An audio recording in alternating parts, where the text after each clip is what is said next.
ให้เปิดเลยไหมครับได้ครับ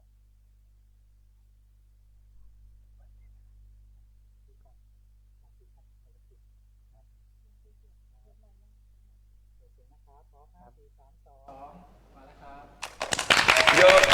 โยมื้อกลางวันค่ะอย่าเพิ่งกินข้าวนะคะ ครับผม กับพี่ยงทรงยศน้องพีมแล้วก็น้องไทยค่ะ ครับ สวัสดีครับสวัสดีครับ ก็สุดสัปดาห์นะคะ ครับ สุดสัปดาห์นะคะเป็นเกียรติมากเลย ครับ ออันนี้แอบเมาส์ก่อนแอบเมาส์ก่อนเลยเพราะว่าเมื่อวานไปเจอแบบพี่พีอาร์ที่รู้จักพี่ยงทุก ค ค รั น บ ตกใจ ครับ พวกผม ตกใจอะไรครับ นี่เราเรียกว่าตกใจครับตอนนี้ พี่ยงแบบออกสื่อพี่ยงไม่ค่อยแบบมีเวลา ครับ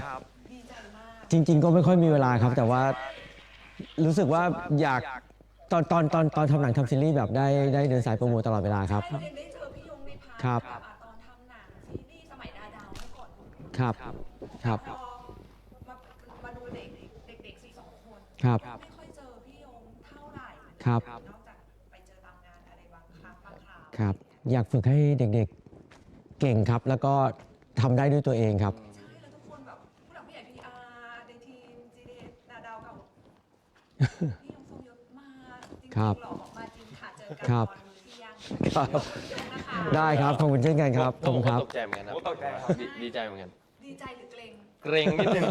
เกรงนิดนึงแต่ก็ดีใจมากกว่าที่พี่ยง ครับ มาจับตัวยากครับวันนี้ พี่ยงอาจขอถามพี่ยงก่อน ครับ ไหนๆเราไม่ค่อยได้เจอพี่ยงกันอยู่แล้วอะไรอย่างเงี้ย ครับ เป็นคำถามที่อยากรู้เบสิกเลยค่ะพี่ยง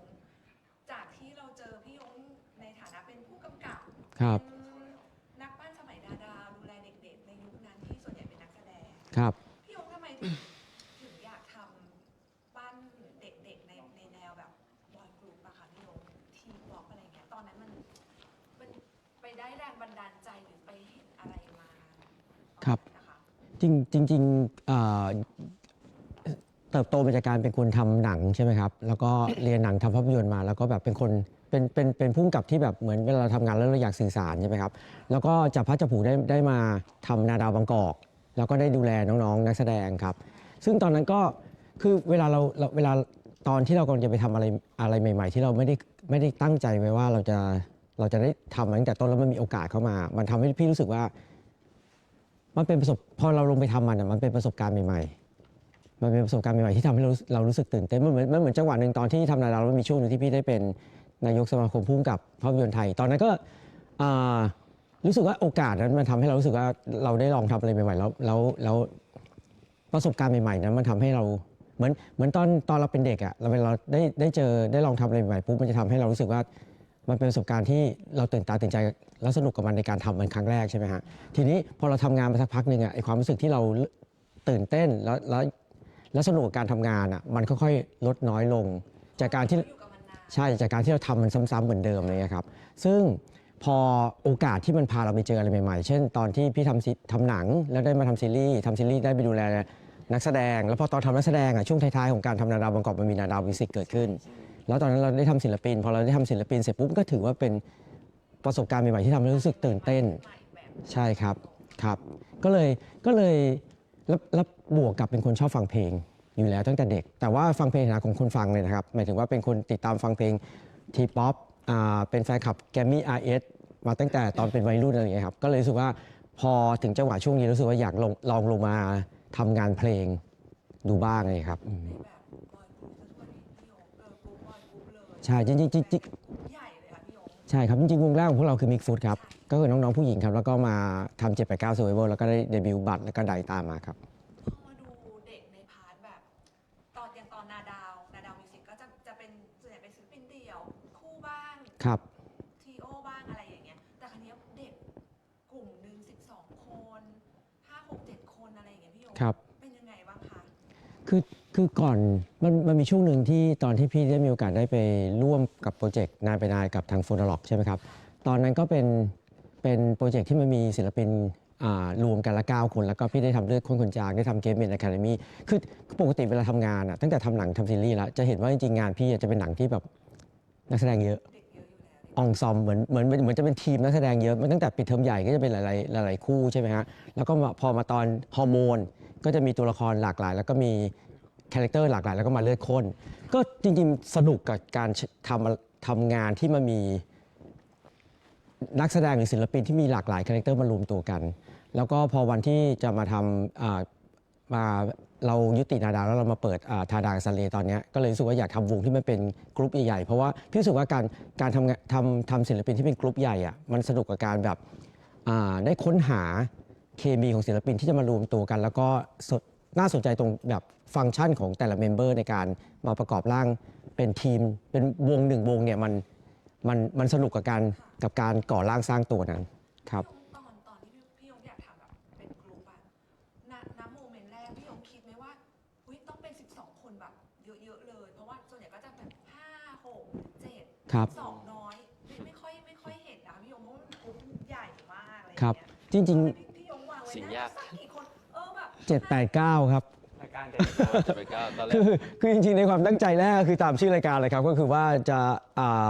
เอาเทนนีเข้ารายการไป 24 คนใช่ไหมฮะ แล้วก็คิดว่าจะเดบิวต์ไม่ 7 ไม่ 8 ก็ ดูประมาณนี้ 9 ใช่ แต่จริงๆ ใจจริงอ่ะในใจคิดว่าน่าจะประมาณ 7 กำลังสวยกำลังดี ตอนเริ่ม เพิ่มมาห้า ตอนเริ่มต้นทำรายการนะครับคิดไว้แบบนั้นว่ารู้สึกว่า 7กำลังสวยแล้วก็ในฐานะของการเป็นคนเสพผลงานศิลปินด้วยก็คือเป็นแฟนคลับศิลปินด้วย วงที่ติดตามอยู่ก็มีเมมเบอร์ 7 ก็เลยมีแรงบันดาลใจว่าเราอยากจะทำศิลปินกลุ่มที่มันประมาณ 7 เลขคี่อะไรอย่างเงี้ยเพราะว่าตอนทำศิลปินตอนที่พี่ทำในเวลาจะได้ข้อมูลจากพี่ๆทีมพวกครูหรือว่าโคโรกราฟมาว่าจริงๆ ตัวเลขที่มันเป็นเลขคี่อ่ะเวลาทำblocking performance หรือ performance มันกำลังดีใช่ครับ ครับ หรือในเรื่องการดูแลก็กำลังดี การดูแลง่ายกว่า 12แน่ๆครับ แต่ว่าโชคชะตาพาให้เป็น 12หมายถึงว่าพี่ว่าอันนี้ต้องจริงๆมันทุกอย่างมันเกิดขึ้นจากการที่อาจจะเริ่มต้นจากการตอนเราทำ7 8 9ใช่ไหมฮะตอนนั้นเรายังมีเป้าหมายว่าเราอยากจะเดย์ไม่ 7 ไม่ 8 ก็ 9 แล้วก็ทีมงาน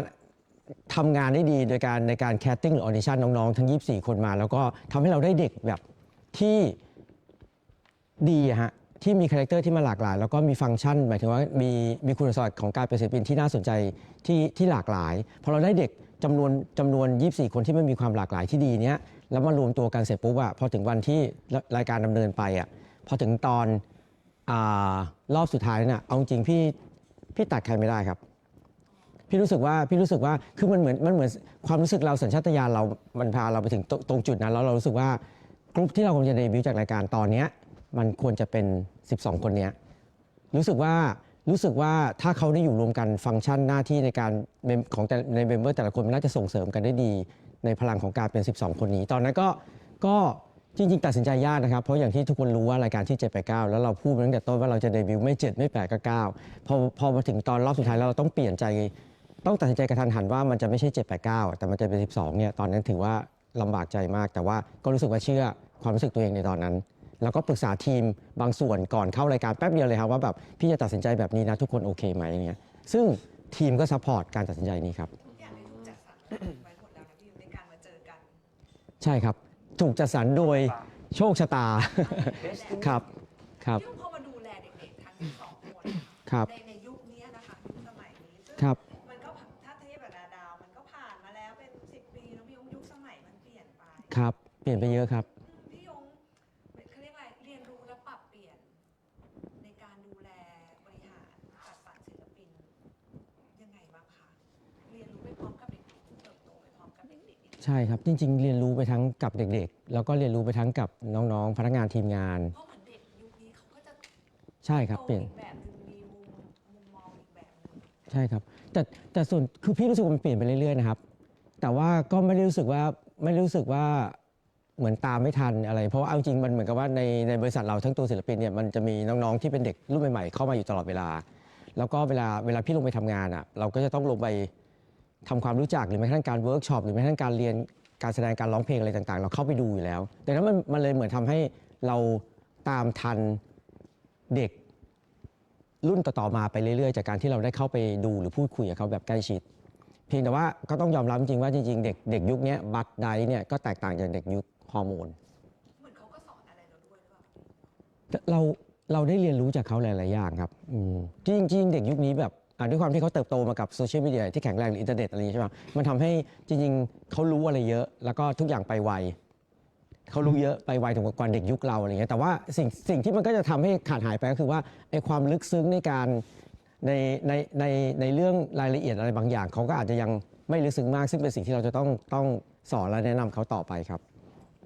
ถามน้องๆบ้างดีกว่า ครับผมค แด รับ ดดี้ของน้องๆเป็นยังไงบ้างคะ อื้อหือ แดดดี้ยงของน้องๆเป็นยังไง พูดดี เป็นไงค กา รั ร บ เจอกันตั้งแต่ในรายการแล้วเนาะ ใช่ใช่ ตอนนี้เราทำงานกันมาด้วยกันเดบิวต์มา2 ปีแล้ว ครับ ๆครับ แดดดี้ยงของน้องๆ ก็หมายถึงว่าวิธีการเรียนรู้ใช่ไหมครับ ก็เหมือนที่พี่พูดเลยครับว่าเป็นแดดดี้อะไรอย่างเงี้ยก็คือวิธีการเลี้ยงลูกผมว่าจริงๆผมเข้ามาตอนแบบว่าปลายๆของก่อนจะเริ่มรายการอะไรเงี้ยหรือว่ารู้สึกว่าวิธีการเลี้ยงดูของทางบริษัทเลยมันจะเป็นฟีลเหมือนแบบครอบครัวใช่มันก็คือบริษัทแหละแต่วิธีการเลี้ยงดูมันจะคล้ายๆครอบครัวไม่ว่าจะเป็นด้วยสภาพแวดล้อมด้วยอะไรเงี้ยคือเราอยู่ที่เขาเรียกว่าบ้าน789อะไรเงี้ยแบบสภาพแวดล้อมทุกอย่างมันส่งเสริมให้เรามันรู้สึกว่าเหมือนเราอยู่บ้านจริงๆมันก็จะมีความแบบทั้งพี่ทีมงานเองทั้งกับพี่ยงหรือพี่ๆเด็กๆน้องๆทุกคนอย่างเงี้ยมันก็จะมีความเหมือนแบบเป็นเพื่อนกันเป็นพี่น้องกันอะไรเงี้ยทำให้เราเหมือนเราทำงานด้วยใจกันอะไรเงี้ยเราก็เหมือนจะแบบมีอะไรเราก็จะคุยกันตลอดแล้วก็ทำให้เราไม่เหมือนแบบไม่กลัวที่เราจะปรึกษาอะไรเขาอะไรเงี้ยแบบว่าเรามีอะไรเราก็จะคุยกันตลอดเลย นอกจากปรึกษาแล้วคุณยังชอบแบบแกล้งพวกพี่ๆด้วยนะฮะ ผมว่าแกล้งครับก็คือเรา แกล้ง สนิท พี่ย กั ง น เลย โอเค เราส ฮะ นิทกันแล้วก็แบบเดินไปแล้วก็แกล้งกันอย่างเงี้ยเพราะว่าซึ่งเอาจริง พี่ยงโดนน้องๆแกล้งเหมือนกันใช่ไหมคะ ผมยอมให้เขาแกล้งเพื่อที่จะได้เหมือนละลายน้ำแข็งระหว่างพวกเราครับ ไม่ผมว่ามันจริง เป็นเรื่องที่น่ารัก คือเพราะว่าแบบเพราะว่าถ้าสมมติเราเจอกันอย่างเงี้ยบางทีเราเจอกันเราก็แค่สวัสดีครับอะไรอย่างเงี้ยถ้าแบบว่าเราเจอกันปุ๊บแล้วเราทำวิธีใหม่ก็คือเราแกล้งกัน เราเจอกันแล้วเราแบบว่ามา ต่อยกันอะไรเงี้ย บางทีเราเจอกันแล้วก็แบบแกล้งเขาอะไรเงี้ยมันก็ทำให้เหมือนมันมีความแบบสนิทกัน Ice breaking ไอซ์เบรกกิ้งอะไรเงี้ย คุณเคยสวัสดีด้วยเหรอ สวัสดี อ๋อโอเค แต่ว่าเขาพี่ยงจะแบบไม่ได้แบบหมายถึงว่าผมจะรู้สึกว่าพี่ยงจะไม่ได้วางตัวในฐานะแบบโปรดิวเซอร์เท่าไหร่หมายถึงว่าเป็นเจ้าของบริษัทเท่าไหร่ หมายถึงคุณกำลังจะบอกว่าผมไม่ได้น่าเคารพนับถือ ไม่คุณน่ะน่าเคารพนับถือแต่ว่าหมายถึงว่าก็เป็นสิ่งที่ดี วิธีการแสดงตัว ใช่วิธีการแสดง โอ ตัว เค เขาไม่ได้แบบเวลาเขามาไม่ได้รู้สึกว่าแบบเจ้าของค่ายมาสวัสดีครับแต่ก็สวัสดีครับนะ สวัสดีครับ แต่ว่าจะรู้สึกเหมือนแบบว่าพ่อมาพี่มาอะไรอย่างนี้มาก แล้ว กว่า เราก็แบบปิดไหลอะไรเงี้ยพี่ยงเดินมาก็มาเป็นนักมวยอีกทีหนึ่งอะไรเงี้ยมาชกเล่นๆอะไรเงี้ยแล้วก็รู้สึกว่า ครับ มันทำให้เราแบบมันเหมือนมันไอเบกกิ้งแต่ตอนที่แบบว่ารู้จักกันตอนแรกๆมันก็ทำมาเรื่อยๆกับพี่ทีมงานทุกคนกับไดซ์กับพี่มีฟุตด้วย แล้วก็เรื่องที่พี่ยงสอนอะไรเงี้ยผมว่าเป็นเรื่องที่แบบว่าเขาใส่ใจแล้วกันผมไม่รู้ว่าที่อื่นเป็นยังไง แต่ว่าผมรู้สึกว่าผมอยู่ที่นี่ที่แรกแล้วก็ได้รับการแบบถูกเอาใจใส่แบบว่าไม่ว่าจะเรื่องแบบเล็กน้อยหรือว่าเรื่องแบบเรื่องใหญ่โตอะไรเงี้ยแล้วก็เป็นเรื่องที่แบบว่าเขาสอนเราแบบจากใจหรือว่าประสบการณ์ที่เขามีจริงๆอะไรเงี้ย ครับ เป็นทั้งพี่เป็นทั้งคุณพ่อ เพื่อนครับ ด็กๆอะ ครับ มันมีกฎอะไร เพื่อน ที่ จะ แบบ บางครั้ง เห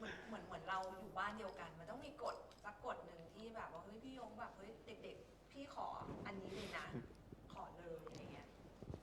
อันที่สำ ต้องอะไร อันที่สำคัญที่สุดน่าจะเป็นแบบความจริงใจตรงไปตรงมาต่อกันหมายถึงว่าเราควรเรามีอะไรเราควรจะแบบพูดกันได้ตรงๆ แล้วก็สิ่งที่พี่รู้สึกว่าพี่ว่ามันเป็นเรื่องที่สำคัญที่สุดของเราแล้วกันว่าถ้าเราจะทำงานด้วยกันถ้าเราจะใช้เวลาคือมันเหมือนกับศิลปินกับพี่ๆทีมงานทุกคนที่เข้ามาอยู่ตรงเนี้ยปุ๊บมันเหมือนกับว่าเราไม่ได้อยากทำวงศิลปินที่แบบว่าอยู่ไม่กี่ปีฮะเราอยากทำศิลปินที่แบบว่าเขามีผลงานไปแบบอย่างยาวนานตลอดช่วงชีวิตของเขาที่เขายังอยากเป็นศิลปินตรงนี้อยู่แม้กระทั่งว่าถ้าวันหนึ่งเขาอายุ40-50แล้วเขายังรู้สึกว่าการเป็นศิลปินเขามันยังเป็นความสนุกของเขาอยู่เราอยากทำศิลปินไปจนถึงจุดนั้น ดังนั้นจริงๆมันเหมือนการทำงานของเราตรงนี้มันนอกจากมันเป็นงานแล้วมันเป็นการใช้ชีวิตด้วยฮะมันเป็นการที่เราต้องใช้ชีวิตร่วมกัน ดังนั้นสิ่งที่มันสำคัญมากๆเลยคือเราต้องพูดกันได้แบบตรงไปตรงมา แล้วก็สิ่งที่ซีเรียสมากๆคือว่าเราไม่ควรโกหกกัน เราโกหกกันไม่ได้ เราต้องพูดความจริงต่อกันอะไรอย่างเงี้ยครับน่าจะเป็นสิ่งที่สำคัญที่สุดแล้วฮะแล้วพี่คิดว่ามันจะทำให้พอไม่ว่ามันจะเกิดปัญหาอะไรขึ้น ถ้าเราตรงไปตรงมาต่อกันได้อะมันก็จะช่วยทำให้ไอ้ปัญหาเหล่านั้นมันถูกพูดคุย แล้วก็ปรับแก้เกิดความเข้าใจกันได้ครับอืม มุมเขาบอกว่าอาจจะแบบมุมดุพี่ยงก็มีถ้าดุพี่ยงก็ดุเลยใช่ไหมคะ ใช่ครับจริงๆไอ้พวกนี้โดนบ่อยฮะ เด็กๆโดนพี่ยงดุในเรื่องอะไรมากที่สุดคะบ่อยสุด ผมว่า ดุคือมันคือการสอนอย่างดุมันคือการสอนแบบมันที่บ้านดุ โด เรา นดุโดนคุณพ่อ ใช่ คุณพ่อสอน แต่ว่าใช่ซึ่งตอนที่เราโดนดุถามว่าเรานอนไหมเราก็นอนอยู่แล้วหรือว่าแบบเราก็แบบไม่มีอะไรเงี้ยเราร้อง งอน โดนเรียกพบไหมโดนเรียกพบ ไม่ดูตรงนั้นเลย ร้านได้12 คนเลยอะไร เรียกไหน เงี้ย ใช่ไหมกว่ามือเรียก ได้12 คนเลยก็คือซึ่งเอาจริงตอนณโมเมนต์นั้นเราก็จะมีความแบบว่าแบบยังไม่เข้าใจกับตัวเองหรือสิ่งที่เราทำไปอะไรเงี้ยแต่ว่าพอมีการพูดคุยเสร็จแล้วอะไรเงี้ยมันกลับมานั่งคิดว่าที่พี่ยงดุเราหรือที่พี่ทีมงานสอนเราเนี่ยมันก็คือเขาหวังดีกับเราเขาแบบว่าอยากให้เราได้ดีเพราะไม่งั้นถ้าแบบว่าเขาไม่ดุเขาปล่อยทำแล้วก็ทำอะไรเงี้ยมันก็คือประมาณว่าก็คือปล่อยก็คือแบบว่าไม่ เอาไปวัด พี่จะถามว่าเรื่องโดนดูเรื่องอะไรบ่อยสุด อ๋อเราเป็นเรื่องบ่อยสุดอันนี้อธิบายเกรินก่อน โอเค เรื่องอะไรบ่อยสุดหรอ น้ำมาก่อน เป็น ครับ เรื่องน่าเป็นเรื่องความดื้อของพวกเรา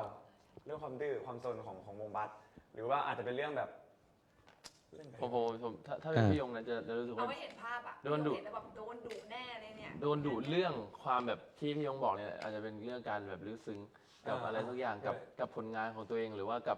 ับมีนิ่งในสิ่งที่เราทำว่าทำไมเราถึงต้องทำสิ่งนี้ต้องมีเพลงนี้ออกมาแล้วอยากให้เราอธิบายมันได้แบบเราเข้าใจเพลงนี้จริงๆอะไรเงี้ยเราจะเป็นโดนดุเรื่องนี้มากกว่าเพราะว่าอย่างที่ว่าพวกผมโตมากับโซเชียลแบบบางทีก็แบบเล่นเดี๋ยวนี้ถ่ายทิกตอก10 วิดูไม่จบคลิปพวกผมปัดแล้วอะหมายถึงว่าเร็วไปหมดอะไรทุกอย่างก็จะโดนดุเรื่องแบบให้ลงไปใส่ใจรายละเอียดกับงานหรือว่าผลงานที่ตัวเองทำมากกว่าแล้วซึ่งเรื่องนี้ที่พี่ยงดุมันก็เป็นเรื่องที่แบบก็ดีต่อพาร์ทการเป็นศิลปินของเราทั้ง12 คนเลย คือเสริมนิดนึงครับ คือจริงๆรู้สึกว่าอยากให้เด็กๆแบบได้ให้เขาได้เวลาเขาตัด ดีเทลอะไรอย่างเงี้ย ใช่ครับ ใช่ มันเหมือนเขาตัดสินใจจะทำอะไรแล้ว เช่นตอนนี้เขาตัดสินใจที่จะมาทำอาชีพศิลปินแล้ว ไม่ว่าจะทุกจังหวะที่เขาไปออกไปทำอะไร ออกไปถ่ายมิวสิควิดีโอออกไปอัดเพลงอัดเพลงเดินสายโปรโมทไปทำงานลูกค้าไปเจอแฟนคลับอะไรอย่างเงี้ยครับ พี่รู้สึกว่าเขาควรจะเขาเรียกให้ appreciate กับโมเมนต์นั้น แบบลงรายละเอียดกับโมเมนต์นั้นให้เพื่อที่จะได้เขาเรียกอะไรเหมือนลึกซึ้งกับรายละเอียดตรงนั้นเลยครับอันเนี้ยถ้าในมุมเด็กๆจะรู้สึกว่าเหมือนพี่พูดเรื่องนี้บ่อยใช่ไหมฮะแต่ถ้าเกิดถามพี่ว่า พี่ดูอะไรไอ้พวกนี้บ่อยที่สุดเลยนะฮะก็คือว่าพูดแล้วไม่ฟัง ไม่ถึง2 คนนี้หรือว่า ไม่หมายถึงว่า ภาพรวม ทำยังไงดีอะคะก็อย่างที่บอกครับว่าสมาธิสั้นครับเด็กยุคนี้ครับเหมือนสมมติว่าเรานั่งประชุมกันแล้วแบบว่าเราเริ่มต้นพูดอะไรที่มันแบบเป็นเนื้อหาจริงจัง เดินละ คือตอนนี้ทุกวันนี้พี่แบบสงสารแบบคุณครูอาจารย์ยุคนี้เหมือนกันนะว่าแบบเขาสอนหนังสือกันแล้วมันเป็นยังไง ยุคนี้เขา เออ เด็กวัยนี้ยังไงเนาะ ใช่คือโดยปกติสมมติว่าเวลาเรานั่งประชุมกันแล้วก็มีเด็กๆมาฟังแล้วมีพี่ๆมาพูดอะไรเงี้ยเวลาเหมือนเราเริ่มต้นพูดไปแบบไม่ทันถึง1 นาทีปุ๊บเขาเริ่มคุยกันเอ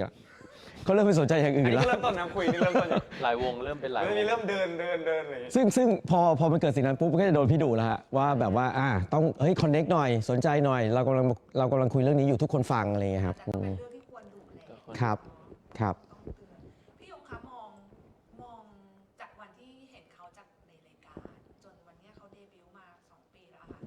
ะถ้ามองในภาพรวมเอาเฉพาะภาพรวมทั้ง2 คนพี่ยงเห็นพัฒนาการเห็นการเติบโตของพวกเขายังไงบ้างคะในฐานะที่เราเหมือนเป็นทั้ง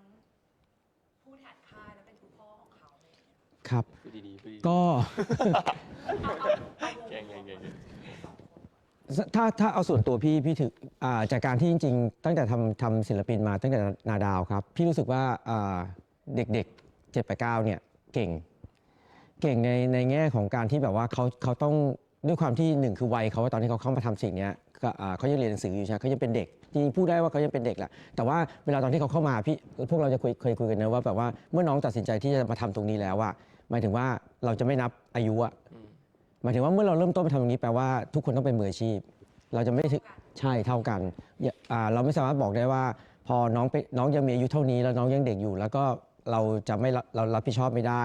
หรือจะทำมันได้ไม่ดี จะไม่มี excuse ใช่ไม่มี ต้องรับผิดชอบเท่าเทียม มันไม่มีข้ออ้างครับไม่คือหมายถึงว่าเมื่อตัดสินใจมาอยู่ตรงนี้ปุ๊บต่อให้เราจะเรียนหนักหรือจะมีภาระเรื่องการเรียนที่เราต้องทำอยู่ แต่ว่าเมื่อเรามาลงสนามนี้ทำงานตรงนี้ปุ๊บมันไม่มีเราเอาสิ่งเหล่านั้นมาเป็นข้ออ้างไม่ได้ เพราะว่าเราเป็นคนตัดสินใจมาทำตรงนี้เองอะไรเงี้ยครับซึ่งอันเนี้ยสถานพี่รู้สึกว่าเด็กๆทุกคนทำรับผิดชอบพาร์ทนี้กันได้ดีมากๆหมายถึงว่าในพาร์ทเรื่องส่วนตัวของเขาเรื่องการเรียนของเขาบวกกับ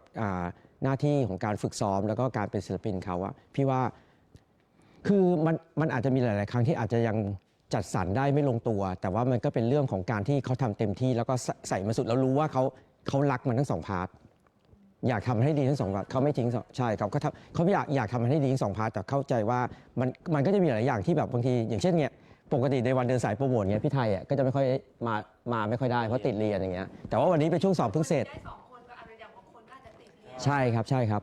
น้องๆพอดีกับสุดสัปดาห์เวลาแมทกันได้สองคนเนาะ ใช่ครับ บางคนพี่ยงอาจจะต้องจัดสรรไปเรียนนะสลับกันมา ใช่ครับคือถ้าเทียบไปกับมองย้อนไปกับวันที่ตัวพี่เป็นตอนที่เราวัยเท่าเขาอะแค่เราเรียนหนังสืออย่างเดียวเราก็จะไม่ไหวละใช่ครับเร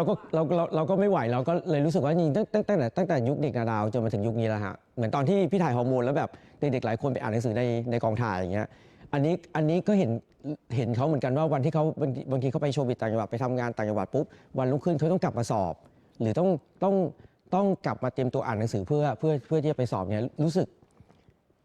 เขาทำงานหนักและตั้งใจกับมันมากหมายถึงว่าแอปพลิเคชันกับเขาในพาร์ทนี้ว่าเขาทุ่มเทกับมันแล้วแปลว่าถ้าเขาไม่ได้รักมันเขาคงทำมันไม่ได้แบบที่เขาทำอยู่อะไรเงี้ยครับ ของเราเป็นยังไงบ้างในพาร์ทที่แบบเราเป็นศิลปินด้วยเนาะเป็นนักเรียนนักศึกษาด้วยอะไรอย่างเงี้ยมันเราแบ่งพาร์ทมันยังไงเราแบบเราเขาเรียกอะไรเติมพลังให้ตัวเองยังไงพี่เพราะว่าพี่รู้ว่ามันเหนื่อยอยู่แล้ว ผมว่ามันคือคล้ายๆกับพี่โยงพูดเลยคือว่าคือมันเริ่มต้นจากว่าถ้าเราอยากทำมันหรือว่าถ้าเรารักที่จะทำมันอะมันจะทำได้ ไม่ว่ามันจะแบบว่าเหนื่อยหรือเจอปัญหาอะไรเงี้ยเพราะว่าจริงๆคือมันเจอปัญหาอยู่แล้ว ไม่ว่าจะเป็นทั้งเรื่องพาร์ทศิลปินหรือพาร์ทการเรียนเพราะว่าคือถ้ามันไม่มีปัญหาเลยคือมันแบบมันไม่มีทางอะมันแบบมันอันเรียวอะไรเงี้ยใช้คำไม่ค่อยถูกไม่ถูกก็คือมันไม่มีทางอยู่แล้วใช่ไหมซึ่งผมว่าปัญหาวิธีการแก้เลยก็คือว่าพอเราชอบมันเรารักมันอะเดี๋ยวมันจะมีทางที่จะทำให้เราสามารถไปเจอปัญหาได้แก้ปัญหา ได้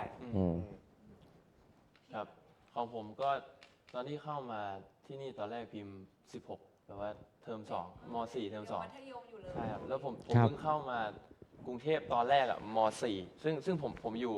เหมือนผมอยู่กรุงเทพได้2-3 เดือน แล้วผมก็แบบเข้ามาที่นี่เลยตอนแรก ทุกอย่างใหม่หมดเลย ใช่ทุกอย่างมันใหม่ไปหมดเลย แล้วเจออะไรที่ใหม่กว่าเดิมอีก3 เดือนต่อมาอะไรเงี้ยแล้วก็ช่วงนั้นเป็นช่วงที่ผมกำลังแบบว่ากำลังเที่ยวเล่นสนุกเลยกับเพื่อนอะไรเงี้ยนักบาสแล้วผมก็เหมือนต้องเข้ามาที่นี่แต่ว่าตอนแรกเข้ามาก็ยังไม่รู้หรอกว่าตัวเองจะชอบสิ่งนี้ไหมเพราะว่าแต่เห็นเป็นนาดาวเห็นเป็นพี่ยงก็ทะเลาะกับแม่เซ็นเลย ขอแม่ออกไปด้านนอกจะขอเซ็นอะไรเงี้ย คุณแม่บินมาจากตรังด้วยนะ ใช่ผมจะเซ็นให้ได้อะไรเงี้ยแล้วก็เหมือนพอเราเข้ามาตรงนี้แล้วก็เหมือนที่พี่ยงบอกว่ามันต้องมีสิ่งที่ต้องรับผิดชอบมากขึ้นแต่ว่าเราดันมาอยู่ตรงนี้เราชอบมัน หรือว่าเราก็ยอมเสียสละเวลาส่วนตัวเวลาวัยรุ่นไป เพราะว่าสุดท้ายแล้วสิ่งที่เราเห็นมันว่าเราชอบทางนี้จริง ๆอะไรเงี้ยแล้วก็มันก็เลยยอมเสียสละทางนั้นได้ ผมก็เสียสละนะ ไม่เป็นไร ปกติผมหนีเที่ยวทุกปี เออ ตอนมาทำวงพวกคุณผมไม่ได้หนีเที่ยวเลยนะ ไปมาแล้วนี่ ไม่ได้เที่ยวเลยเราจะไป เรา เที่ยว อ ด้วยกัน ยู่ด้วยกันตลอ ใช่ ด แต่ว่า โอเค ตอนนี้เหมือนผมแบบพอผมอยู่ที่นี่มาประมาณ 2-3 ปี ผมรู้สึกว่าผมโตขึ้นแล้วก็แบบมีเนจจัดการอะไรในชีวิตตัวเองได้มากขึ้นหมายถึงว่ามันไม่ได้กลายเป็นว่าผมทำมันเป็นแบบหน้าที่หรือไม่อยากทำอะมันรู้แล้วว่าตัวเองชอบสิ่งนี้อะไรเงี้ยหรือว่าอยากทำสิ่งนี้จริงๆอะไรเงี้ย แล้วเหมือนแบบว่าเวลาทุกๆปัญหาเวลาอย่างเราอะไรยังเด็กอยู่อย่างเงี้ยเราเจอปัญหาแล้วอย่างเราก็จะบ่นก่อนผมเลยนะผมก็จะบ่นก่อนอะไรเงี้ยแล้วก็ชอบบอกว่ามันไม่มีปัญหา มันจะไม่รู้จะแก้ไขปัญหายังไงแต่เว ต ลา อนนี้ก็ยังเป็น แต่เราปรึกษาพี่โยงอะไรเงี้ยพี่โยงจะมีคำหนึ่งเด็ดมาคือว่าไม่มี เขา อะไร มีคำเด็ดตลอด ไม่มีอะไรที่เราทำไม่ได้ ถ้าเราจะทำอะไรเงี้ยหรือแบบว่าปัญหาเนี่ยมันมีทางออกได้อะไรเงี้ยซึ่งเอาจริงบางครั้งอะผมก็ยังไม่เข้าใจคำพูดพี่โยงตอนนั้นนะแต่พอแบบว่าเราได้มานั่งตกผลึกกับตัวเองเงี้ยสมมติพี่โยงเคยพูดอะไรกับเราอะบางทีมันไม่ได้สอนเราอาจจะไม่เข้าใจนะตอนนั้นแต่พอมันผ่านมาสมมติ3 เดือน1 ปีอะไรเงี้ยมันอาจจะมีบางแวบที่เรานึกถึงคำพูดพี่โยงแล้วมันก็ทำให้เรามันก็จริงอย่างที่พี่โยงพูดหรือว่าบางทีมันก็ทำให้เราได้แก้ปัญหาบางอย่างออกไปเพราะแบบว่ามันคือถ้าเรารักจริงๆหรือว่าเราลองแบบมานั่งเมเนจอะไรเงี้ยผมว่ามันทำได้ ในฐานะที่นั่งอยู่กับไทยกับพีมพี่ยงมองไทยกับพีมเปลี่ยนไปจากวันแรกเติบโตไปจากวันแรกยังไงบ้างเห็นการเปลี่ยนแปลงของเขายังไงบ้าง สมาธิสั้นสุดเลยครับบางคน จริงๆเอาพาร์ทที่รู้สึกดีก่อนคือจริงๆเวลาเราทำศิลปินหรือทำนักแสดงอ่ะจริง ๆ ไม่อยากให้เขาเปลี่ยนไปเลยครับเพราะว่าเราชอบเขาในวันที่เห็นเขาครั้งแรกตั้งวันออดิชั่นหรือวันที่เขามาแคสติ้งอะไรบางอย่างหมายถึงว่าเราชอบตัวตนอะไรเขาบางอย่างชอบคาแรคเตอร์บุคลิกอะไรบางอย่างของเขาแล้วก็อินสติ้งสัญชาตญาณบางอย่างในตัวเขาอะไรเงี้ยก็ตั้งแต่ตอนทำนักแสดงแล้วจนกระทั่งมาถึงตอนทำศิลปินอ่ะเราพี่เหมือนถ้าเด็กๆจำได้จะ คงเคยได้ยินที่พี่พูดว่าแบบว่า วันหนึ่งพอเราเริ่มมีประสบการณ์มากขึ้น เรียนรู้อะไรมากขึ้นทำงานเยอะขึ้นไอ้สัญชาตญาณเราวันนี้อย่าเปลี่ยนไปนะ เพราะว่ามันคือสิ่งที่ดีมากๆในวันที่เราเป็นตัวของเราเอง ใช่ครับ ซึ่งที่ผ่านมาก็ถือว่าพี่ๆทีมตั้งแต่ยุคนาดาวจนมาถึงยุคซันเลเนี่ยทำสำเร็จนะหมายถึงว่าน้องๆเราก็จะเป็นตัวเองเหมือนเดิมไม่มีอะไรเปลี่ยนแปลงไปจากบุคลิกหรือตัวตนเขา แต่สิ่งที่เขาเติบโตขึ้นแล้วกันก็คือการเขาเรียกการจัดการชีวิตที่มันมีหลายสิ่งหลายอย่างเข้ามาให้เป็นระบบระเบียบได้มากขึ้น รับผิดชอบมันได้ครบถ้วนมากขึ้น แล้วก็เมเนจตัวเองได้ดีขึ้นพี่ว่าเนี้ยเพราะว่าเอาจริงมันยากเหมือนกันการที่พอเป็นศิลปินแล้วเขาจะต้องคือจริงพวกเด็กบัสเด็กใดอะฮะเวลาเขาเป็นศิลปินเนี่ยเวลาเขาเรียนหนังสือเสร็จปุ๊บเขาต้องมาซ้อมทุกวันนะฮะเขาจะไม่มีชีวิตหลังเลิกเรียน ไม่มีชีวิตไปกิน ไปเดินสยามไปดูหนังยังไม่มีฮะไอปาร์ตี้สังสรรค์ตอนกลางคืนนี่คือไม่มีแน่ๆอะไรครับมันก็เลยทำให้จริงในพาร์ทเนี้ยพี่รู้สึกว่าเขาพอท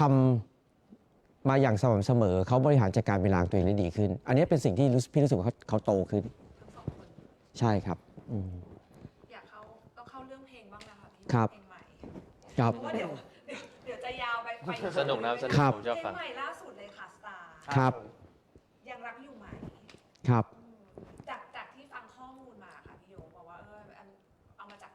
ความรู้สึกของน้องๆด้วยที่ว่า ครับ ช่วงหนึ่งอาจจะเหนื่อยล้าสับสนว่าสิ่งที่เราทำอยู่เรายังรักไหมหรือเรายังอยากจะไปต่อไหมหรืออะไรอย่างเงี้ย ครับ มันเกิดเหตุการณ์ที่ไหนครับตอนนั้นมันถึงเกิดมาเป็นเพลงนี้ขึ้นมาค่ะ ครับพี่เท้าความนิดนึงคือว่าพออันนี้ยังรักอยู่ใหม่นี้เป็นเพลงที่ 3 ในอัลบั้มที่ 2 นะ ค่ะ จริงๆพอเราคัมแบ็กอัลบั้ม2เนี่ยจริงๆเราอยากให้เพลงในอัลบั้มนี้มันเป็นการเติบโตแล้วมันเป็นทัศนคติของเขาให้มากที่สุดของวงบัสของน้องๆวงบัสทุกคนให้มันมากที่สุดอะไรเงี้ยคือในอัลบั้มแรกมันก็จะมีหลายครั้งที่แบบพวกพี่แนะนำไกด์แล้วก็ลีดอะไรบางอย่างให้ก่อน แต่ก็เอามาคุยกับเขาว่ามันมีอะไรหลายๆอย่างที่มันตรงหรือใช่กับเขาไหมนะฮะในอัลบั้มแรกแต่พอมาอัลบั้ม2นี่คือเหมือนให้เขาลีดเลยว่าสิ่งที่เขาอยากจะพูดทัศนคติที่เขาอยากจะพูดถึงมันในการที่จะกลับมาครั้งนี้ของเขาคืออะไรเพราะว่าอัลบั้ม2นี่เขาต้องแสดงความเป็นศิลปินตัวจริงเขามากขึ้นกว่าเดิมได้แล้ว อะไรข้างในออกมา ใช่ครับ วิธีคิดทัศนคติของการเป็นศิลปินของเขาเนี่ยดังนั้นตั้งแต่คัมแบ็กมาตั้งแต่เพลงแรกไม่ว่าจะเป็น Born in the Building มา BB Beat of Bus แล้วก็จนกระทั่งมาถึงยังรักอยู่ไหมมันเป็นสิ่งที่เขาอยากจะพูดเขาทั้ง12คนอยากจะพูดทั้งหมดเลยครับทีนี้พอมันมาถึงซิงเกิลที่3เนี่ยก็เป็นซิงเกิลที่เราได้เขาเรียกคนพี่ได้คนมาช่วยงานเพิ่มเติมคือพี่ต้นหนคือน้องตนที่เคยเป็นนักแสดงนาดาวเก่า ใช่ก็เป็นเด็ก ใช่ครับ เราคุ้นเคยกันมา เป็ด ครับแล้วเขาก็เป็นศิลปินวงมิ้นท์แล้วก็อยู่ค่ายวอเตอร์ดักแล้วพอตอนที่พี่ทำบัตรเขาเคยมาช่วยงานพี่ตอนแฮปปี้บัตเดย์เมื่อปีที่แล้วเรามีพี่โฟเป็นมิวสิกดีเรคเตอร์แล้วพี่ตนมาช่วยงาน แล้วก็พอทำงานแล้วเกิดความซิงก์กันก็เลยชวนพี่ตนมาช่วยโปรดิวซ์เพลงให้กับน้องๆวงบัตรแล้วเขาก็มาทำแล้วเพลงนี้เป็นเพลงแรกครับที่พี่ตนได้เข้ามาช่วยโปรดิวซ์กัน แล้วก็ทีนี้พอเราเริ่มต้นทำเพลงนี้พี่ว่าพอเป็นซิงเกิลที่3แล้วเราอยากพูดเพลงเราอยากทำเพลงช้าละเราอยากให้เขาพูดเนื้อหาที่มันลึกซึ้งอารมณ์ความรู้สึกของเขาในช่วงปีที่ผ่านมาหรือว่าช่วงเวลาใกล้ๆกันเนี้ยเขารู้สึกอะไรแล้วเขาอยากพูดมันหรือถ่ายทอดมันออกมาแล้วเขาอยากบันทึกมันเก็บไว้ว่าในช่วงเวลาการเติบโตการเป็นศิลปินมันมีช่วงเวลาที่เขารู้สึกสิ่งนี้อยู่แล้วก็เอามาเล่าเนี่ยอยากให้เขาเป็นศิลปินจริงๆที่เอา อินพุตแล้วก็เรื่องราวของพวกเขามาเล่าจริงๆไม่ได้อยากคิดว่าพอช่วงนี้มันมีเทรนดิ้งของเพลงอะไรแล้วเราก็ทำเพลงเพื่อให้มันคนฟังหรือประสบความสำเร็จจริงๆเราก็คิดว่าเราต้องทำเพลงให้คนฟังนะฮะเราก็อยากให้คนชอบครับแต่ว่าสิ่งที่สำคัญมากๆเลยคือถ้าจะให้น้องๆเติบโตไปเป็นศิลปินได้เขาต้องพูดสิ่งที่ออกมาจากใจเขาครับทีนี้ทำไมเราถึงยังรักอยู่ไหมอืม เราเล่าตั้งแต่แรกเลย ได้ ก็คือว่าจริงๆตอนที่อย่างที่พี่โอบอกคือพี่ต้นเข้ามาช่วยทำเกี่ยวกับมิวสิกนะก็คือ ตอนนั้นเหมือนเราจบ BB อะไรอย่างเงี้ยหรือว่าช่วงที่กำลังทำ BB มันก็จะเราวางแผนว่าเพลงที่3มันต้องเป็นเพลงช้า พอมันเป็นเพลงช้าปุ๊บก็ต้องเป็นเพลงที่เล่าเรื่องเหมือนพี่ต้นก็เลยเข้ามาคุยกับบัสว่าเราอยากเล่าเรื่องอะไร ก็คือเริ่มต้นจากศูนย์เลยเริ่มต้นจากว่าพวกบัสอยากเล่าเรื่องอะไรไม่เหมือนช่วงนั้นเป็นช่วงที่แบบ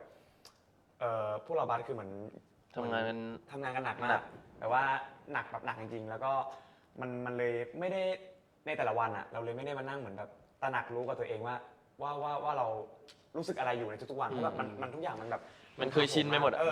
มันชินไปหมดแล้วก็มันถาโถมมากในช่วงหนึ่งอะไรเงี้ยแล้วเหมือนณช่วงนั้นพอดีที่พี่ต้นมาคุยกับเราอะเรารู้สึกสิ่งนี้ เราก็เลยเหมือนบอกพี่ต้นไปเลย ซึ่งต้องเล่าก่อนว่าวิธีการเขาเรียกว่าอะไรอะหาอินพุตจากการทำเพลงอะมันต้องแบบพูดไปก่อนคือเรารู้สึกเราโยนไปก่อนไม่รู้ว่าเรื่องนั้นมันจะแบบ เป็นยังไงแต่ว่าเราพูดออกมาจากความรู้สึกเราจริงๆก่อนอะไรเงี้ยเพราะว่ามันจะได้เหมือนซอสที่มันแบบเรียวจริงๆเหมือนเราเขาพูดสิ่งนี้ไปแล้วผมจำได้ว่าเหมือนเราคุ ที่ ย มา กัน ภาพยนตร์อะไร แล้วมันมีคำว่าเหมือนแบบเราทำทุกๆวันนี้ที่เราทำอยู่อะไม่รู้ว่ามันคือหน้าที่หรือเปล่าที่เราต้องทำเหมือนเราเป็นบัสอยู่เนี่ยเราที่เราทำอยู่ทุกวันนี้มันเป็นหน้าที่ที่ว่าเรามีชื่อว่าวงบัสอยู่ต่อท้ายหรือเปล่าอะไรเงี้ยฟิลนั้นว่ามันก็เลยมีคำว่าหน้าที่มาก่อนเราไม่รู้ว่าสิ่งที่เราทำอยู่มันคือหน้าที่หรือความรักอะไรเงี้ยมันมีคำว่าหน้าที่เนี่ยเป็นเหมือนเป็นจุดที่เฮ้ยเหมือนเอาไปต่อยอดได้ เป็นคอนเซปต์เป็นกิมมิคในเพลงได้ เพราะว่าตอนแรกก็เหมือนแบบเราเริ่มพาร์ทการเป็นศิลปินของพวกเรามา 12 คนเราเริ่มมาจากความรักความอยากทำมันเพราะว่าเห็นว่ามันเป็นฝันของเราอะไรเงี้ยแล้วเราก็เป็นความฝันของเราที่เราก็ทำมันตั้งใจทำพัฒนาตัวเองอะไรเงี้ยแต่ว่าพวกเราแค่อยากเรียลแล้วกันอยากเล่าเรื่องจริงๆว่าในพาร์ทการเป็นศิลปินของเรามันไม่ใช่แบบโอ้ย12 คนเดบิวต์แล้วมันจะแบบโฟล์อ่ะหมายถึงว่าทุกอย่างมันมี ดอกกุหลาบอะไรเงี้ย มันมีช่วงเวลาที่เราแบบเราเหนื่อยกับสิ่งที่เราทำอาจจะเป็นเพราะท้อบ้างหรือว่าเป็นเพราะแบบเราทำมันทุกวันจนเคยชินหรือเปล่าอะไรเงี้ยมันกลายเป็นว่ามันมีช่วงเวลาที่เราตั้งคำถามกับตัวเองว่าวันนี้เราคือเรารู้สึกอะไรอยู่ว่าวันนี้หรือว่าที่เราทำอยู่มันเป็นความรักแบบตอนแรกที่เราเริ่มมาไหมหรือว่ามันเป็นหน้าที่ แต่มันก็เราเลือกเล่าในพาร์ทนี้เพราะว่ามันก็เป็นช่วงเวลาหนึ่งจริงๆของพวกเราที่แบบเราเจอสิ่งนี้แล้วก็คิดว่าถ้าสมมติมีเพลงนี้ออกไปมันก็น่าจะรีเลทกับทั้งความสัมพันธ์ของคนได้ด้วย หรือว่าในสิ่งที่หน้าที่การงานของคนคนหนึ่งได้ด้วย หรือว่าจะเป็นความสัมพันธ์ก็ได้อะไรเงี้ย จริงๆมันรีเลทกับหลายๆอาชีพเหมือนกันนะ ใช่ครับ อย่างบางคนมันเป็นคำถามเบสิกสำหรับห ยัง ลายๆอา ไงกี่ ชีพ ไหม เหมือนกันนะว่าเฮ้ยสิ่งอาชีพที่เราทำน่ะเรารักมันหรือว่ามัน เป็นหน้าที่ที่ต้องทำ หรือเป็นหน้าที่ที่เราทำบางทีมันเกิดความเหนื่อยล้าหรือความเนี่ยที่ ครับ ว่ามันเราเจอมาทุกวัน ใช่ครับจริงๆมันรีเลทได้ทุกอย่างเลยแม้กระทั่งน้องๆที่เรียนหนังสือด้วยหมายถึงว่าตัดสินใจเลือกเรียนสิ่งนี้นี่มันใช่จริงๆไหมวะคือวันที่เราสอบเป็นทางเข้ามหาลัยแล้วเราอยากจะเรียนสิ่งนี้มากๆพอเข้าไปปุ๊บแล้วแบบเจอการเรียนที่มันหนักมันยังใช่อยู่ไหมแล้วก็จริงๆพี่ว่ามันก็เปลี่ยนไปได้อีกเรื่องความสัมพันธ์ด้วยหมายถึงว่าสมมติว่าอย่างถ้าใน MV ก็คือเรื่องมิตรภาพเรื่องความเป็นเรื่องเป้าหมายที่เราทำร่วมกันเนี้ยมันพอเราทำงานหนักมาด้วยกันปุ๊บมันจะถึงจังหวะที่เราตั้งคำถามว่าเฮ้ยมันยังใช่อยู่ไหมหรือแม้กระทั่งเรื่องความรักเนอะเพลงนี้มันสามารถรีเลทกับทุกคนที่ชีวิตตัวเองเกี่ยวข้องได้แทบไปทุกเรื่อง จริงๆวันที่น้องๆเขาเล่าแชร์สิ่งนี้กับพี่ต้นโหดนะพี่ก็ฟังอยู่ด้วย ก็ชอบแล้วก็รู้สึกดีที่มันเหมือนกับว่าจริงๆวันสมมติเล่าแบบตรงไปตรงมากับแฟนๆเลยคือว่าพี่ต้นก็จะหันมาถามเราว่าเอ้ยพี่ยงถ้าเกิดว่าเด็กนี่คือความรู้สึกจริงๆของเด็กเราสามารถทำสิ่งนี้เล่าสิ่งนี้ในเพลงได้ไหมพี่ก็ถามว่าทำไมจะไม่ได้ล่ะมันต้องได้สิหมายถึงว่าไอ้ความตรงไปตรงมาเนี่ยทำไมมันจะไม่ได้แล้วมันก็เป็นการบันทึกช่วงเวลาและประสบการณ์ชีวิตของเราลงไปในผลงานของเราอะไรเงี้ยคือพี่ก็บอกไว้ว่ามันก็เหมือนกับตอนตัวเองทำหนังอะพี่ทำหนังเงี้ยในบางพาร์ทของการที่เราทำหนังปุ๊บบางทีมันถ้าพูดตรงๆเลยฮะเราต้องยอมแบบเปลือยหัวใจเราเข้าใจว่าเปลือยใจไหมหมายถึงว่าเราต้องยอมแบบเราต้องกล้าที่จะเปิดตัวเองลงไปตรงนั้นแบบโดยที่ไม่ปิดบังอ่ะหมายถึงว่าเราต้องกล้าพูดว่าจริงๆในการทำงานตรงนี้มันไม่ได้มีแต่สิ่งที่มันสวยงามหรือสิ่งที่มันแบบสวยหรือความรู้สึกที่มันดีตลอดเวลาหรอกมันมีทั้งความเหนื่อยมันมีทั้งความท้อมันมีทั้งความล้าบางอย่างตั้งใจทำเต็มที่แล้วแต่มันก็ไม่ได้อย่างที่เราคิดอะไรอย่างเงี้ยฮะซึ่งพี่รู้สึกว่าเราสามารถพูดเรื่องนี้ได้แล้วพอเด็กๆอยากเล่าเรื่องนี้ก็รู้สึกว่าก็ไปมันให้เต็มที่แล้วก็อีกพาร์ทนึงก็คือพอเราทำงานมานานอ่ะเรารู้สึกว่าไอ้ความรู้สึกเนี้ยมันก็เคยเกิดขึ้นกับเราแล้วก็จริงๆสิ่งที่อยากให้เด็กๆได้เล่าหรือได้พูดพี่รู้สึกว่าเวลาเขาได้เล่าได้พูดปุ๊บมันเหมือนกับว่าเดี๋ยวเขาจะได้มีโอกาสที่จะเติบโตแล้วผ่านเรื่องนี้ได้ด้วยคือถ้าเก็บไว้แล้วไม่ได้ถูกเอาออกมาพูดหรือเอาออกมาเล่าปุ๊บอะไม่แน่ใจว่ามันจะค้างอยู่ในใจหรือสุดท้ายเขาจะก้าวข้ามผ่านปัญหานี้ได้ไหม พวกเนี้ยมันก็อึดอัดเก็บไว้ข้างใน ใช่ครับแล้วก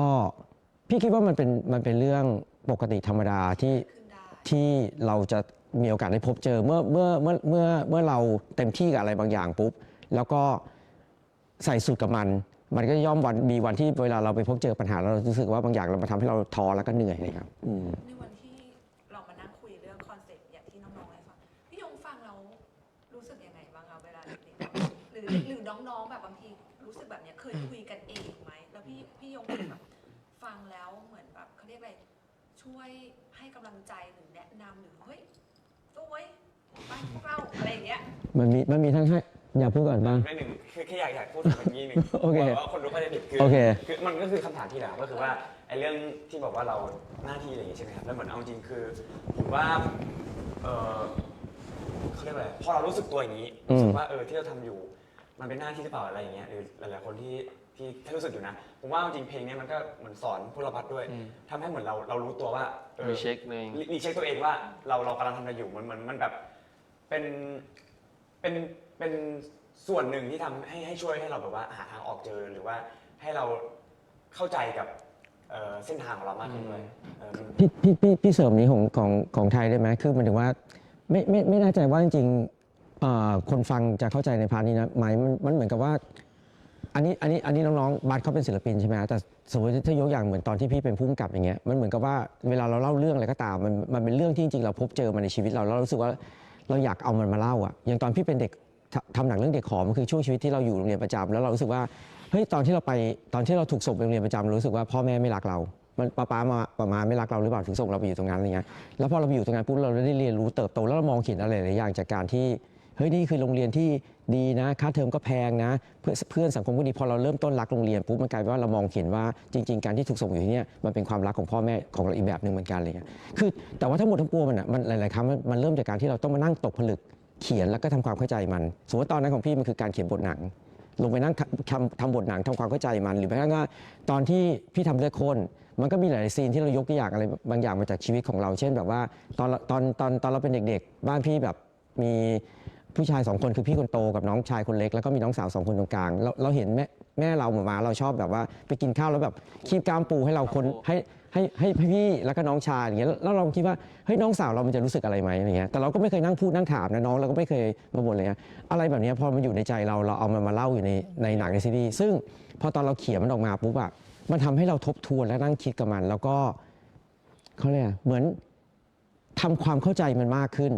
แล้วก็มีโอกาสที่จะเข้าใจมันแล้วก็ก้าวข้ามผ่านเรื่องนั้นไปได้อย่างเงี้ยครับแล้วก็ได้แชร์ไปกับคนที่เราอาจจะหลายเรื่องเราอาจจะไม่เคยคุยกับพ่อแม่ไม่เคยคุยกับน้องสาวเรามันได้พูดคุยกับเขาผ่านการทำงานตรงนั้นอะไรเงี้ยครับซึ่งพี่คิดว่าไอการที่เด็กๆบัสเขาเลือกที่จะเล่าเพลงยังรักอยู่ไหมเนี่ยพี่คิดว่ามันทำให้เขาได้ตกผลึกได้อยู่กับสิ่งนี้ทำความเข้าใจมันแบบลงรายละเอียดไม่ใช่แค่รู้สึกในใจแล้วก็แบบไม่ใช่ที่ใช้เวลาทำความเข้าใจมันซึ่งพอเวลาเขาได้อยู่กับมันทำความเข้าใจมันทุกวันนี้มันสักพักแล้วตั้งแต่ทำเนื้อร้องไปออกกองถ่ายมิวสิกวิดีโอเนื้อจริงๆเดี๋ยวเราอยากพูดถึงพาร์ทมิวสิกวิดีโอด้วยพี่ว่าพี่บุรินทร์ก็ทำมันได้ดีอะไรเงี้ยก็รู้สึกว่า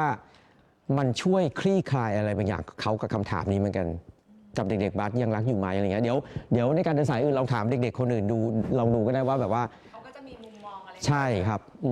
ครับเข้า MV เลย ครับ ดูเป็นแบบโอ้โหเป็นหนังเป็นซีรีส์เป็นอวกาศเลยทำไมอยากถ่ายทอดในเรื่องของเด็ก12 คนที่เหมือน6 คนอยู่อีก6 คนเป็นตัวแทนไปทำความภารกิจครับทำไมเล่าแบบนี้ครับจริงๆมันพี่ว่าอย่างแรกต้อง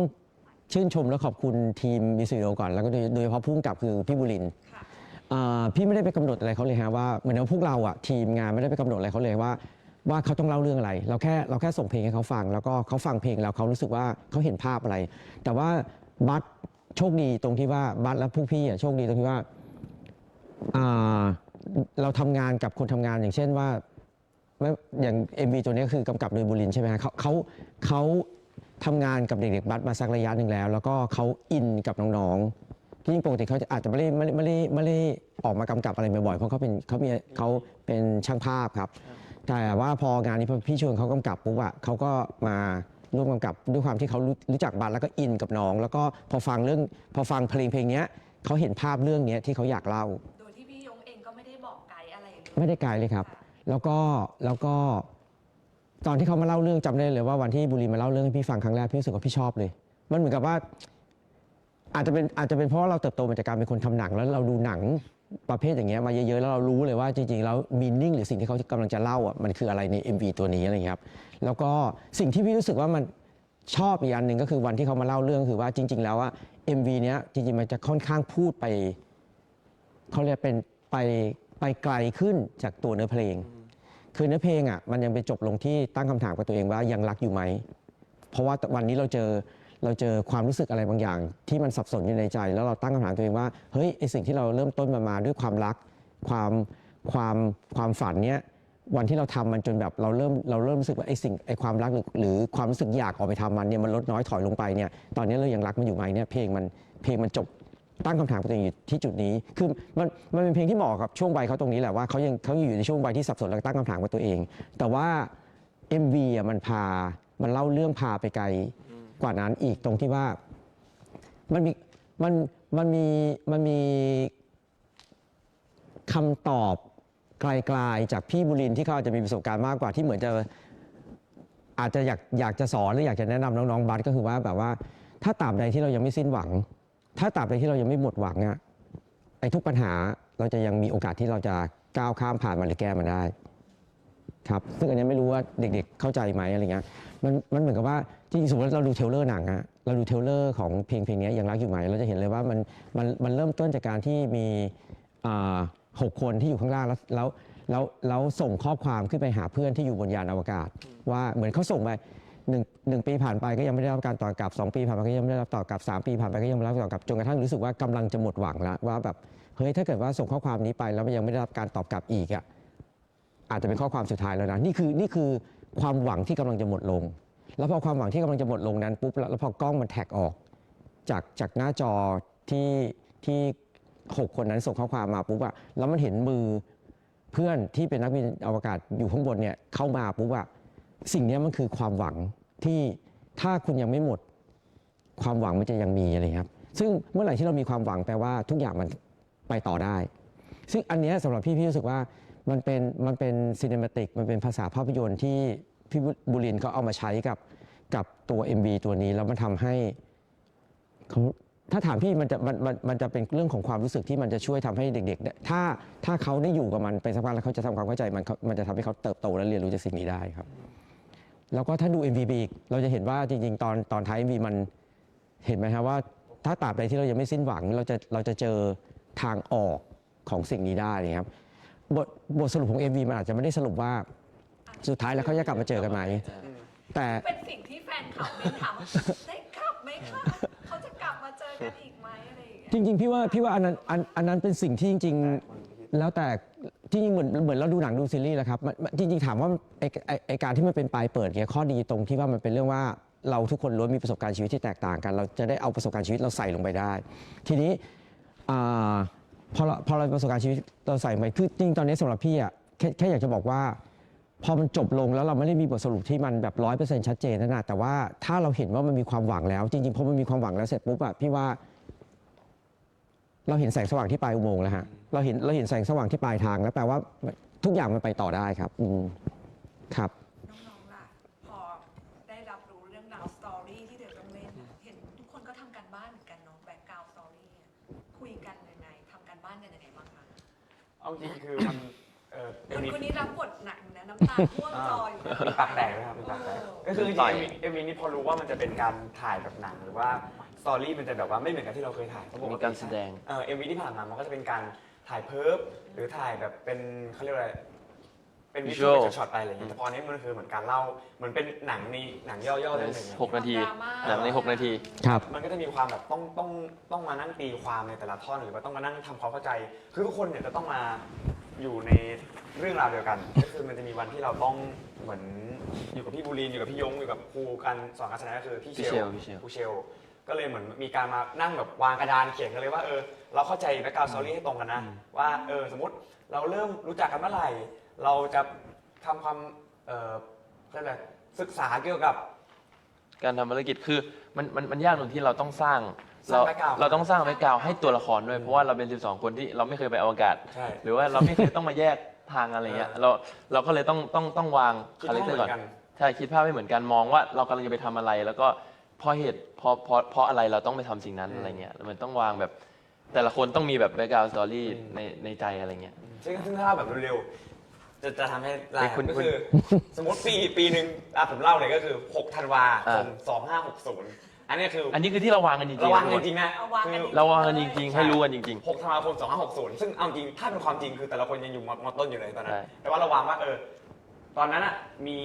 12 คนเนี่ยได้มาเจอกัน ซึ่ง 12 คนเนี่ยคือ 12 คนที่ถูกคัดเลือกมาแล้วว่าเป็นนัก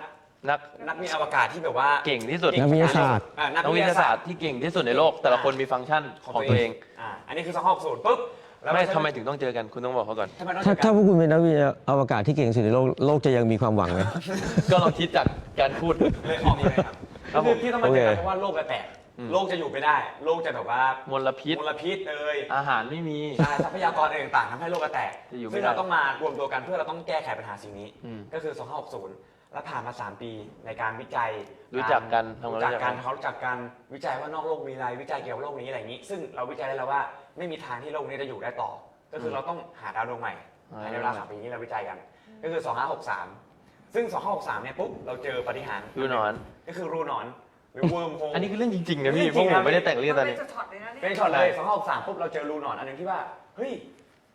มันมีโอกาสจะมีดาวดวงใหม่อยู่อ่ะ เราไม่รู้หรอกว่าไอ้รูหนอนนั้นน่ะคืออะไรแต่เรารู้สึกว่ามันก็อย่างน้อยยังมีหวังมากกว่าที่เราอยู่ที่นี่ ซึ่ง 2563 เราเจอรูหนอนปุ๊บเราใช้เวลาในการ 1 ปีที่เราสร้างยาน หรือเราวางแผนภารกิจที่เราจะ รู้หนอนนั้นคือจะเดินทางไปหาดาวดวงใหม่ ใช่ เดินทางไปหาดาวดวงใหม่ ไปหาดาวดวงใหม่ขอเวลานึงครับ ไปหาดาวดวงใหม่ปุ๊บ 2564 คือวันที่เราจะปล่อยยาน ครับ ซึ่งก่อน 2564 มาเดือน 2 เดือนเนี่ย อืม มันอย่างที่ทุกคนเห็นใน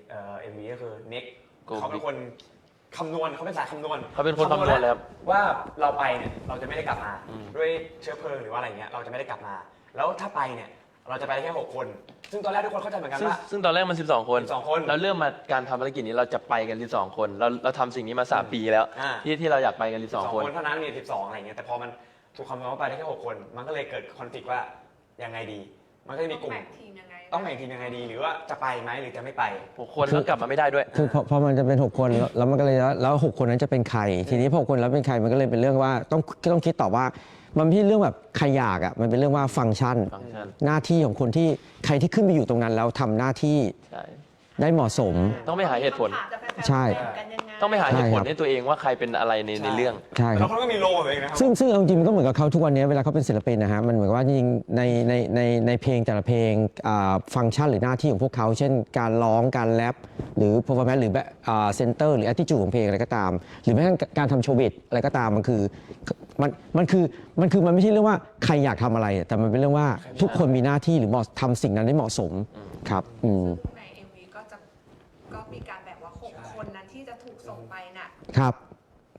เขามีหน้าที่อะไรอยู่ข้างบนนั้น ใช่ แต่ว่านี่มันเป็นแบ็กสตอรี่ back story แบ็กสตอรี่หมายถึงว่าเป็นเรื่องราวข้างหลังที่จริงๆแล้วเราอาจจะไม่ได้เห็นอยู่ในตัว MV แต่ว่านักแสดงหรือศิลปินทุกคนเขาต้องมีสิ่งนี้อยู่ทำความเข้าใจอยู่ในใจเลยครับ ซึ่ง แฟนๆเข้าใจแล้วเนาะ ครับ ที่ทุกคนได้เห็นก็คือพอมันมีคอนฟ lict กัน ก็เลยมีการทะเลาะกันก็คือผมกับพี่มาร์คอะไรอย่งเงี้ย พี่มาร์คต้องบอกว่าพี่มาร์คเป็นหัวหน้า อ่า เป็นหัวหน้าเป็นคนคิดค้นโปรเจกต์นี้ขึ้นมาเริ่มโปรเจกต์นี้ว่า เป็นตัวลีดสุดเลย เป็นตัวลีดเป็นผู้บัญชาการ อืม ส่วนคุณอ่ะ ผมเป็นนักสำรวจ อ่า นี่โลกจริงๆนะมันเป็น แล้วทำไมพี่มาเป็น ซ่อม เป็นหัวหน้าโครงการแต่ทำไมถึงอยู่ข้างล่าง ที่พี่มาร์คเป็นหัวหน้าโครงการเนี่ยมาอยู่ข้างล่างเพราะพี่มาร์คเขาคือถ้าเล่าของที่พี่มาร์ครู้สึกก็คือพี่มาร์คอะเขาไม่อยากให้ใครไป เพราะว่าถ้าอยากรู้ดีเทลจริงของพี่มาร์คต้องถ่ายมาร์คจริงแต่ที่ผมรู้ก็คือก็คือเขาพอเขาเป็นหัวหน้าใช่ไหมเขาก็ต้องเหมือนเขามองภาพรวมเขาคงรู้สึกว่าเขาไม่อยากเสียใครไปแล้วกันเพราะว่าที่เราไปเนี่ยมันคือวันเวทริปก็คือไปแล้วไม่ได้กลับแล้วเราไม่รู้เราไปจะได้เจอหรือเปล่า หรือจะได้กลับมาอีกหรือเป ใช่ ล่าไปไหนก็ไม่รู้ แต่เราใช่ เสริมอีกทีนึงจริงๆพี่มาร์คที่คือจริงๆเหมือนในเรื่องวันที่เราคุยเรื่องแบ็กสตอรี่กันที่มันแยกเป็น6เนี่ยแล้วใครขึ้นไปข้างบนใครอยู่ข้างล่างก็จริงเขาคิดกันเรื่อยๆนะฮะว่าเขาเป็นนักวิทยาศาสตร์ทางไหนกัน สาขาไหน สาขาไหนแล้วคนที่อยู่ข้างบนก็คือต้องทำหน้าที่ของการอยู่บนยานอวกาศแล้วทำหน้าที่ของตัวเองได้ เช่นเป็นคนขับเป็นคุณหมอเป็นโภชนาการอะไรเงี้ยฮะส่วนพอข้างล่างเนี่ยพอเป็นพี่มาร์คพอพี่มาร์คเป็นเจ้าของโปรเจกต์หัวหน้าโครงการปุ๊บมันเลยต้องอยู่ที่ ฐานบัญชาการข้างล่าง คอยแบบคอย ใช่ คุมยู่ คือการขึ้นไปข้างบนมันไม่ใช่ข้างบนมันไม่ใช่ฐานบัญชาการฮะข้างล่างมันคือฐานบัญชาการ ครับ ว่ามันจะส่งอะไรมา คือแค่ร่างตายไม่ได้ แต่ข้างบน มันตายได้ เอา เหรอ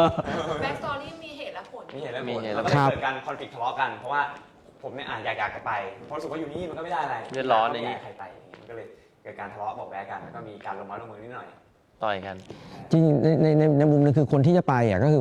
อว่าอยากไปทำความฝันเนี้ยหรืออยากไปแก้ปัญหาเนี้ยไอ้ความฝันของพวกเราร่วมกัน12 คนเนี่ยให้มันเป็นจริงให้ได้ คื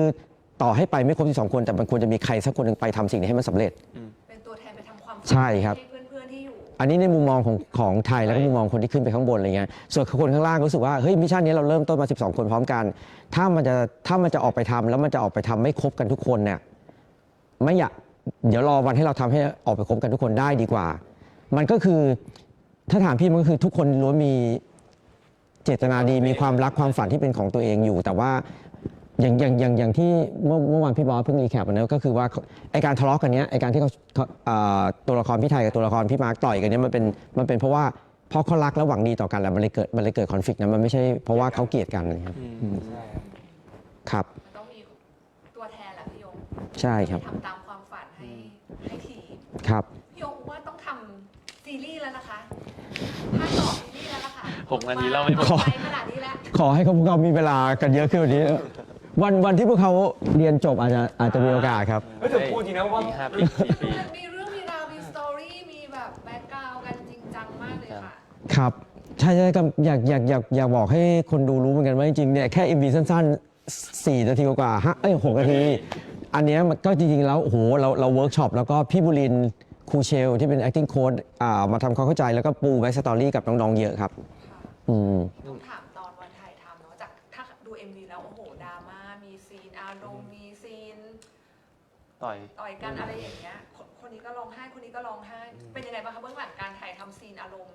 จริงๆมัน เอา ไม่ใช่ ซีนต่อยกันไหมนะ ซี ที่คนไป ต่อย ปาหมอน มันได้มี2ซีนหลักๆก็คือเอาซีนที่เราทะเลาะกันก่อนก็คือ เราเวิร์กช็อปเหมือนว่าวันที่เราเวิร์กช็อปกันเรามีการคุยกันว่าจะเหมือนว่าคุยให้เข้าใจเกี่ยวกับเหตุผลที่ทำไมเราต้องต่อยกันอะไรเงี้ กุย ยซึ่งเราเอาจริงมันก็เป็นสิ่งที่ใหม่สำหรับพวกเรามากเกี่ยวกับการแสดงอะไรอย่างนี้ อืม ก็จริงวันนั้นมีคุยกันว่า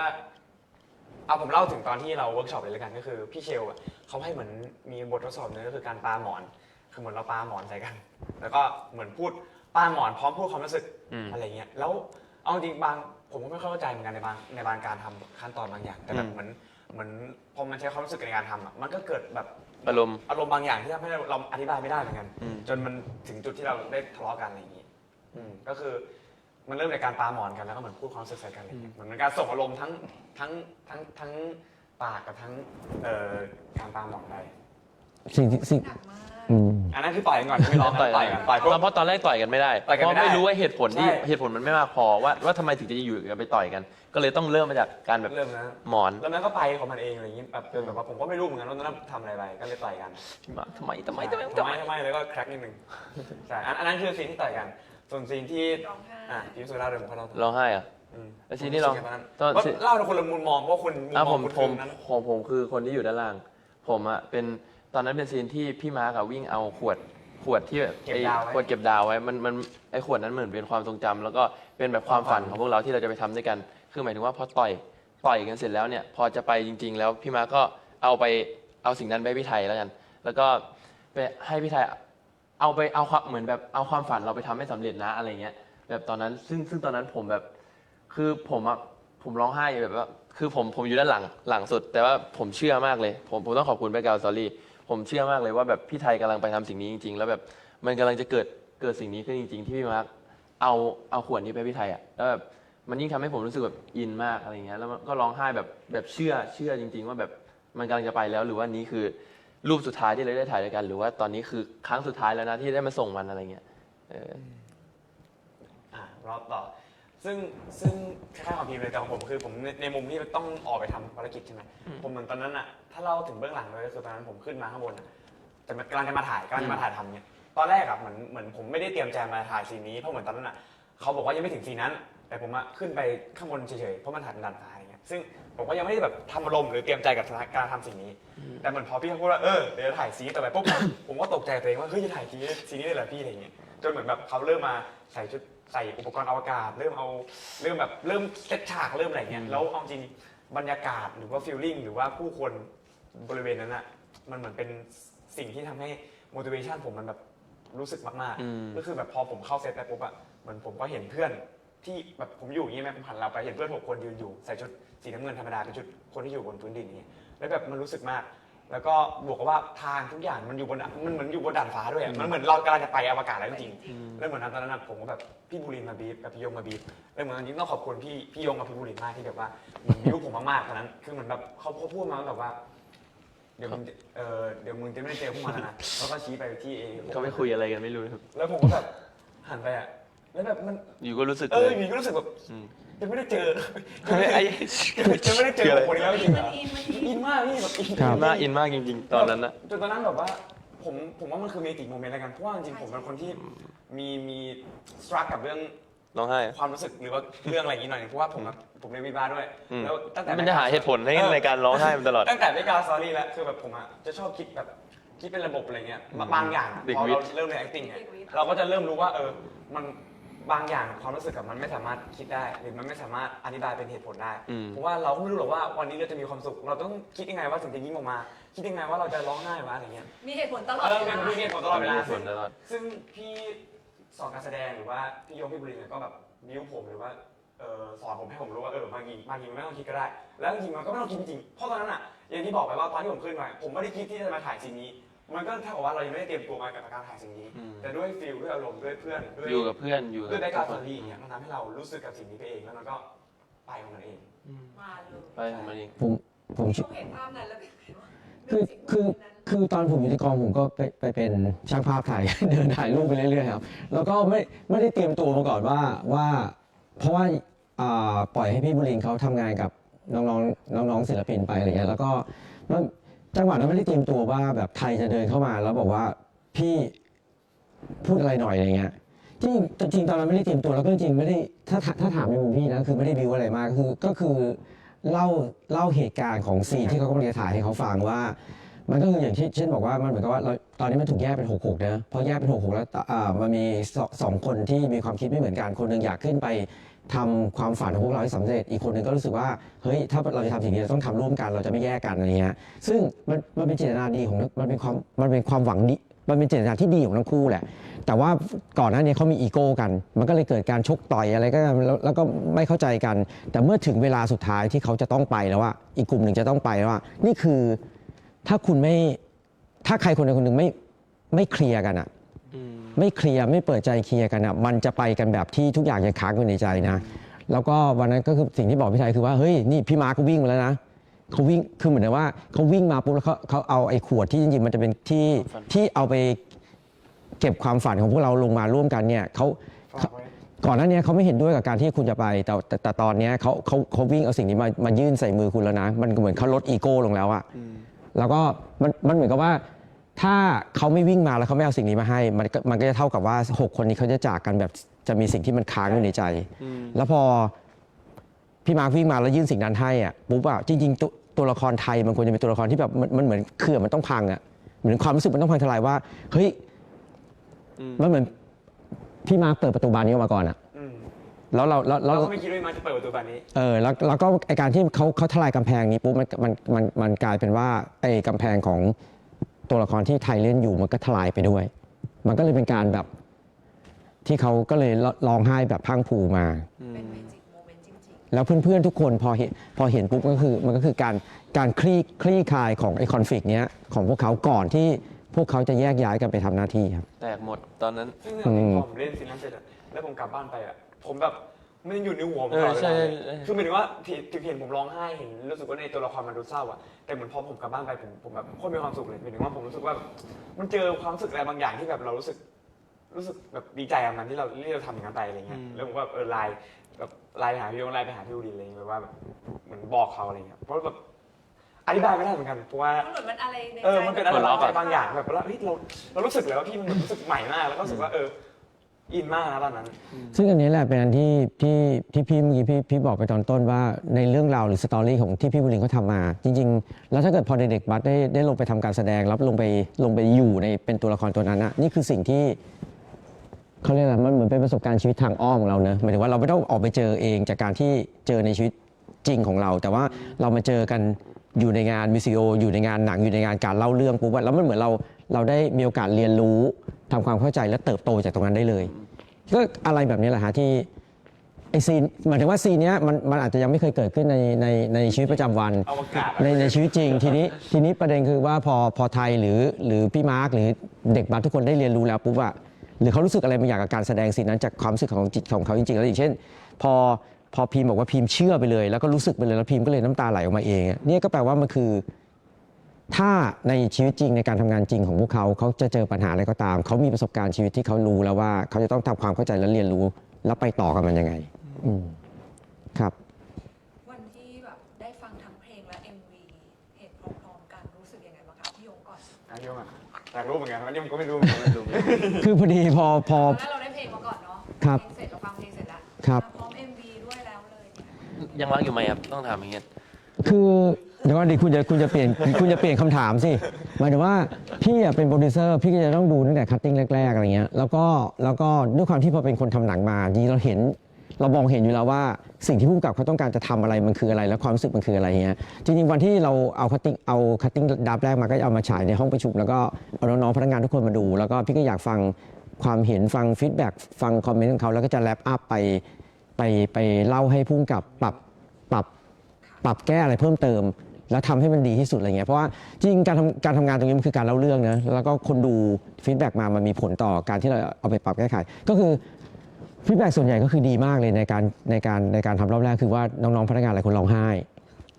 อินเขาอิน แฟนๆดูก็ร้องไห้กัน ใช่ครับเขาอินไปกับเรื่องราว ซึ่งก็อันนี้ต้องขอชื่นชม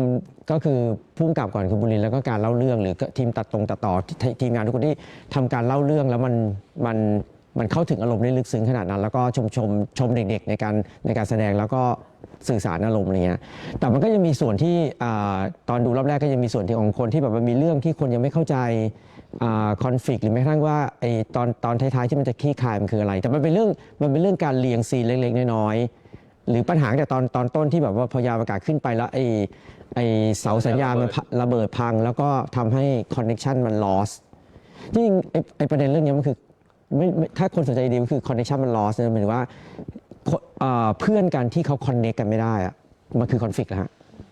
จริงๆแล้วก็พอตอนท้ายที่ถ้าเราดูไปปุ๊บเขาเห็นวิธีการที่เขาจะกลับมาคอนเน c กันได้ใช่ไหมฮะมันจริงๆมันพอมันกลับมาคอนเน c กันได้แปลว่ามันเริ่มมีความหวังแล้วพอมีความหวังเสร็จปุ๊บทุกอย่างหลังจากนั้นมันก็ไปต่อด้วยตัวมันเองได้แล้วตอนพี่ดูคัตติ้งแรกอะพี่ก็รู้สึกว่ามันจะเป็นงานที่แตกต่างจากงานที่บัสเคยมีมา แล้วก็คิดว่ามันจะต้องออกมาแล้วก็เข้าถึงอารมณ์แฟนๆได้แบบที่ทำได้ตอนนี้แหละฮะ ก็น้ำตาแตกกันหมดเลย ใช่ อันนี้ความรู้สึกพี่นะอันนี้ต้องถามเด็ก เด็กๆเป็นไงบ้าง ครับ ฟังเพลงมาแล้วเราก็ฟังแต่เพลงเนาะพอเพลงมาพร้อม MV เสร็จเรียบร้อยแล้ว เด็กๆเป็นไงบ้างน้องๆดูแล้ว ก็คือเอาจริงตอนที่เราเอาจริงความรู้สึกผมเปลี่ยนแบบหลายรอบมากก็คือตอนที่เราอินพุตเกี่ยวกับเพลงนี้ผมรู้สึกแบบหนึ่งพอได้อัดเพลงฟังเพลงรู้สึกแบบหนึ่งพอตอนดู MV รู้สึกอีกแบบหนึ่งอะไรเงี้ยคือมันมีหลากหลายความรู้สึกมาก แต่ว่าถ้าตอนที่เราดู MV เลยจริงๆคือตอนนั้นคือ เรายังไม่เคยดูเหมือนกันเราดูพร้อมกันที่ ๆอืม และถ่ายเรียกชั่นไปแล้วเหมือนกันที่โรงหนังของ GDS อะไรเงี้ยซึ่งตอนดูเหมือนเราดูหนังจริงแล้วก็มันเหมือนตอนนั้นอะผมไปในบทบาทที่แบบรู้สึกว่าผมจะถอดสมองจะไม่คิดว่าเรามาวิจารณ์สิ่งที่เราทำอะไรเงี้ยแต่ว่าเราจะแบบเหมือนมาเป็นผู้ชมท่านหนึ่งอะไรเงี้ยซึ่งตอนที่ผมดูอะคือแบบผมอินมากแล้วก็ตั้งแต่อินโทรเลยเอาจริงตั้งแต่ตอนที่แบบ พี่มาวิ่งท้ายๆอ่ะ พี่มาวิ่งท้ายๆไอ้เสาอากาศพัง ระเบิด แล้วก็ไอ้แล้วก็หมวกตกแล้วแตกเนี่ยคือแค่ช็อตแค่นั้นนะยังไม่มีคนเริ่มร้องยังไม่มีท้าใครผมก็รู้สึกแล้วอะไรเงี้ยแล้วเหมือนแบบพอด้วย MV มันทำงานไปเรื่อยๆจนถึงแบบว่าเป็นช็อตที่ผมแบบว่ารู้สึกชื่นชอบเลยกันก็คือช็อตที่เหมือนผมแบบทะเลาะกับพี่มาร์คแล้วเหมือนจะต่อยกันปุ๊บแล้วเหมือนตัดภาพมาที่นี่ไทยอะไรเงี้ยเอาจริงคือเหมือนมันแบบ จิกอะ มันจิกอะแล้วมันก็เหมือนแบบมันลุกสู้อะทั้งตัว เราเอาจริงดูทุกวันเนี้ยช็อตนั้น ใช่ ผมยังร้องไห้อยู่เลย ใช่ แบบยังน้ำตาลื้นอยู่เลย มันเหมือนมันติดอยู่ในใจตลอดอะไรเงี้ยหรือแบบเวลากลับมาย้อนดูแต่ละครั้งอะมันจะเป็นช็อตนี้ตลอดที่แบบว่ารู้สึกมันแบบข้างในอะมันแบบมันสู้บอกไม่ถูก พวกคุณรู้ไหมว่านี่คือภาษาภาพยนตร์ ผมไม่รู้ ไอ้ มันเวลาที่เราบอกว่าซีนีมาติกอ่ะหมายถึงว่าภาษาภาพยนตร์มันคือแบบว่าการเอามันเหมือนกันเมื่อกี้ที่พี่ยกอย่างว่าเหมือนเทเลอร์อ่ะ ไอการที่เราเห็นคนพูดสิ้นหวังปุ๊บแล้วกล้องก็ให้แท็กมาปุ๊บอยู่มันมีมือโผล่เข้ามาปุ๊บว่ารู้สึกไหมคนลุกไหมนี่คือภาษาภาพยนตร์หมายถึงว่า โอ้นี่ มันคือการเรียงลำดับช็อตที่ให้เกิดความรู้สึก อันนี้คือนิเทศปะ นี่ พี่ยง พี่บุรินทร์เนี่ย นี่ฟิล์มภาคฟิล์ม อ๋อไม่ใช่เหรอ ใช่ มันก็นิเทศแต่ภาคฟิล์มแล้วอันนี้ก็เหมือนกันหมายถึงว่าไอความรู้สึกว่ามันเหมือนกับช่วงจังหวะที่การตัดต่อที่มันทำให้มันแบบการทะเลาะกันรุนแรงที่สุดแล้วพอจังหวะมาปุ๊บย้อนกลับไปในวันแรกที่เขาซึ่งไอการย้อนกลับไปวันแรกแล้วมันเป็นช็อตโค้ดอัพของการใส่เนคไทนั่นน่ะนี่คือซีเนมาติก ซึ่งจำได้ว่าวัน ครับ ที่พี่บุรีเล่าให้ฟังอะผมก็ยังไม่เห็นภาพขนาดนั้นด้วยความที่เรายังแบบไม่รู้เรื่องทางภาพยนตร์มากอะไรเงี้ยแต่พอวันที่มาดูอะแบบโอ้โหพี่บุรีโคตรโหดคือแบบมันแบบโหดมากอะแล้วก็แบบว่าเอาจริงทุกพาร์ทในมีที่ผมรู้สึกอะส่วนใหญ่เป็นพาร์ทที่ไม่ได้มีเนื้อร้องด้วยคือร้อยต่ำอย่างเงี้ยอินโทรก็ไม่มีเนื้อร้อง แล้วก็โซโล่ ตึ้งอะไรเงี้ยก็คือโซโล่ เน็กปลาช็อป รู้สึกมากแบบทุกวันนี้ดูก็รู้สึกหรือแบบว่าเวลาผมก็แบบไปเห็นรีแอคชั่นเวลาแฟนๆดูอะไรเงี้ยแล้วผมแบบรู้สึกมีความสุขนะ รื่นๆมาก ที่ได้เห็นเขาร้องไห้ ผมดีใจมากผมดูตลอดเลย แล้วผม เรียกชั่น จริงแล้วเวลาผมรู้แล้วผมรู้สึกแบบ ผม เศร้า ร้องไห้ปุ๊บ yes มันก็มีความสุขเหมือนว่ารู้คือเรา สะใจเหรอ ใช่คือไม่เราไปดูอะเพราะเราเตรียมใจที่เราต้องรู้สึกนี้ ใช่ มันรู้สึกว่าเราแบบรู้สึกว่าเราทำความรู้สึกเราสำเร็จเรารู้สึกว่าเราอยากจะรู้สึกนี้ มันก็เลยแบบเวลาเห็นคนรู้สึกเหมือนกับเราอย่างเงี้ย ใช่ รู้สึกว่า ใช่ แล้วมันก็รู้สึกตามไปด้วยมันแบบ6 นาทีนี้พร้อมลงไปกับความรู้สึกนี้อะไรอย่างเงี้ยผมเหมือนพี่ไทยเลยคุณพูดไปหมดคุณพูดไปหมดแล้วก็ตอนที่ไปดูก็ รายการ ก็คล้ายๆกัน นั่ง แต่ว่า ข้างกันด้วย ใช่นั่งข้างกันผมก็น้ำตาแตกสุดๆเลยเพราะไอซีนนี้แหละครับซีนที่ ใส่เนคไท ใส่เนคไทแล้วก็ยิ่งซีนที่แบบตอนที่พี่ไทยกำลังไปตอนที่กำลังแยกกันไป แบบตรงทางเดินอ่ะใช่ครับ อุ๊ยอยากคุยต่ออีกสัก2 ชั่วโมงพี่ยง ครับ งานมาสกิดแล้วว่าอีก10 นาที ครับ เขาเปิดคำถาม ครับ ถามว่าสมมุติอันนี้เป็นคำถามสมมุติเรามีแฟนๆฝากถามว่าสมมุติว่าอ่ะจะต้องฝั่งนี้จะต้องไปอวกาศ อืมครับ พีมอยู่ข้างล่าง จะมีอะไรบอกกันละกัน ไปพี่กับพี่ไทยบอกกันนะ ใช่ ผมเป็นทางเดินอยู่ คุณเป็นใครอะ ผมเป็นทางเดินไง อยากบอกอะไรเหรออันนี้คือในอินโทรตอนนั้น อันนี้ต้องใน MV ไหม ไม่ต้องเป็นวีอ่ะสมมติ อ๋อเป็นชีวิตจริง เป็นชีวิตจริงด้วยเหรอ คุณเป็นนักบินอวกาศขึ้นมาจริง ๆ แล้วคุณจะต้องแบบแบ่งทีมกันไปแล้วคุณอยู่ข้างล่างแล้วคุณต้องไป อย่างแรกก่อน ตอนนี้พวกคุณต้องเชื่อก่อนว่าตรงนี้ไม่มีใคร มีแค่คุณ2 คนแล้วคุณกำลังจะแยกกันไปทำภารกิจเชื่อ โอเคพิมพ์พูดก่อนเลยถึงหมวกแล้ว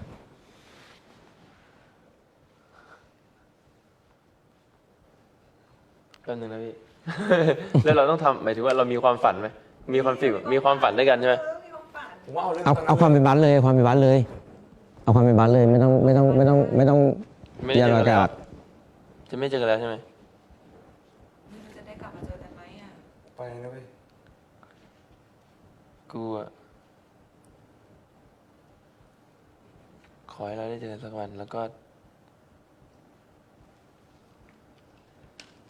กูไม่รู้จะได้เจอกันอีกไหมแต่ว่ากูขอบคุณช่วงเวลาดีๆที่มึงกับกูเคยทำด้วยกัน ทั้ง12 คนแล้วกูก็ยังรอสักวันหนึ่งที่เราจะได้เจอกัน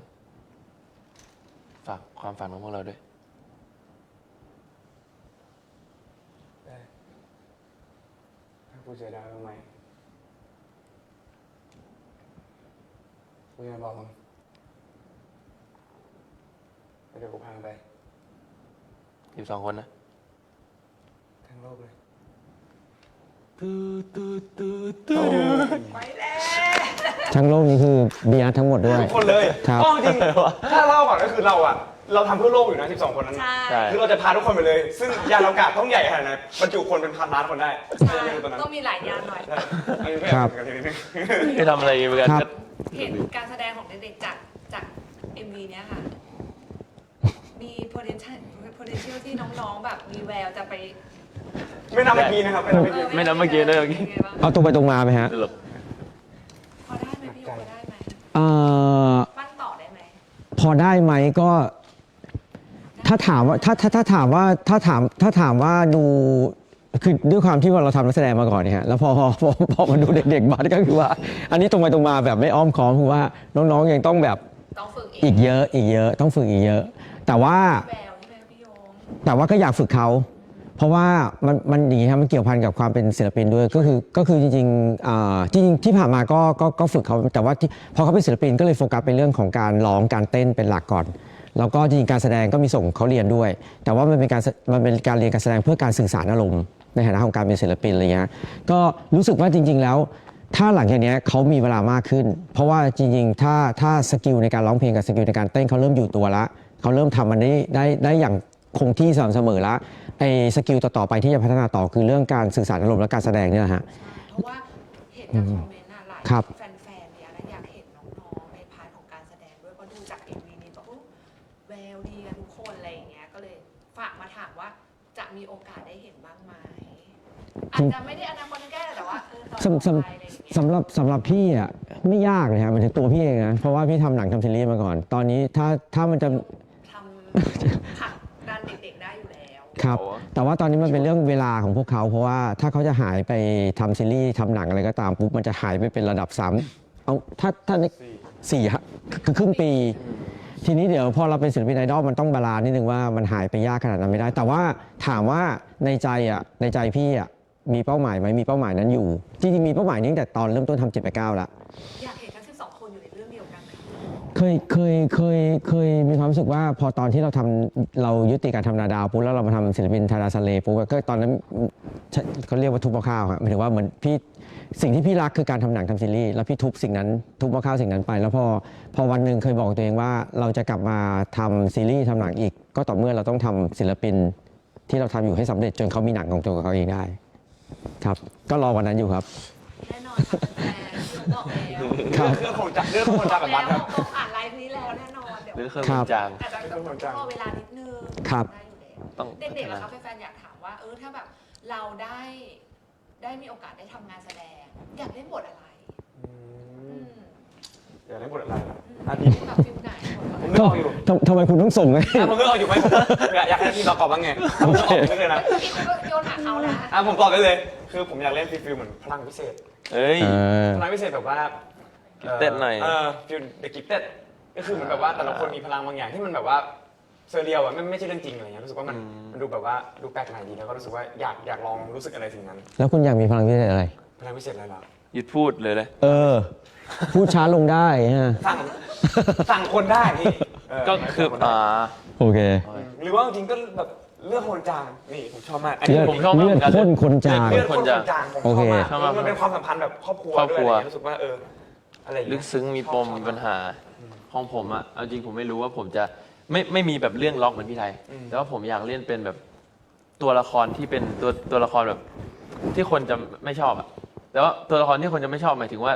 อาจจะเป็น ไม่ใช่ร้ายสักทีเดียวแต่มีความน่าหมั่นไส้ ไม่อาจจะเป็นตัวร้ายก็ได้ แต่ว่าผมอะอยากเล่นเพราะว่าผมอยากเข้าใจตัวละครนั้นว่าทำไมมันถึงร้ายหมายถึงว่า ผมว่าการที่เขาจะร้ายเขาต้องมีเหตุผลอะไรสักอย่างหรือว่าเขาโตมายังไงถึงทำให้เขาเป็นอย่างนี้อะไรเงี้ยผมอยากรู้สึกทีนั้นอะไรเงี้ยก็ตัวร้ายนั่นแหละพี่ไม่ใช่เป็นตัวร้าย ต้องคำถามสุดท้ายแล้วพี่โยเพราะว่า ครับ หลังมาแล้วค่ะ อันนี้เราสอนให้งง แหม่ต้อง พี่ยงอยากพูดอะ จริงๆมันมีหลายอย่างมากที่เลยไม่เล่านะจริง พี่ จริงตอนที่พี่คุยกับ TPR พี่บอกพี่ขอไปรายการที่พูดยาวๆนะ ต้องเนี่ยสองหน้ากระดาษ ดี เลย เท ครั ล บ ดีเทล ขออนุญาตเพราะว่าเดี๋ยวน้องๆต้องมีคิว ครับใช่ครับ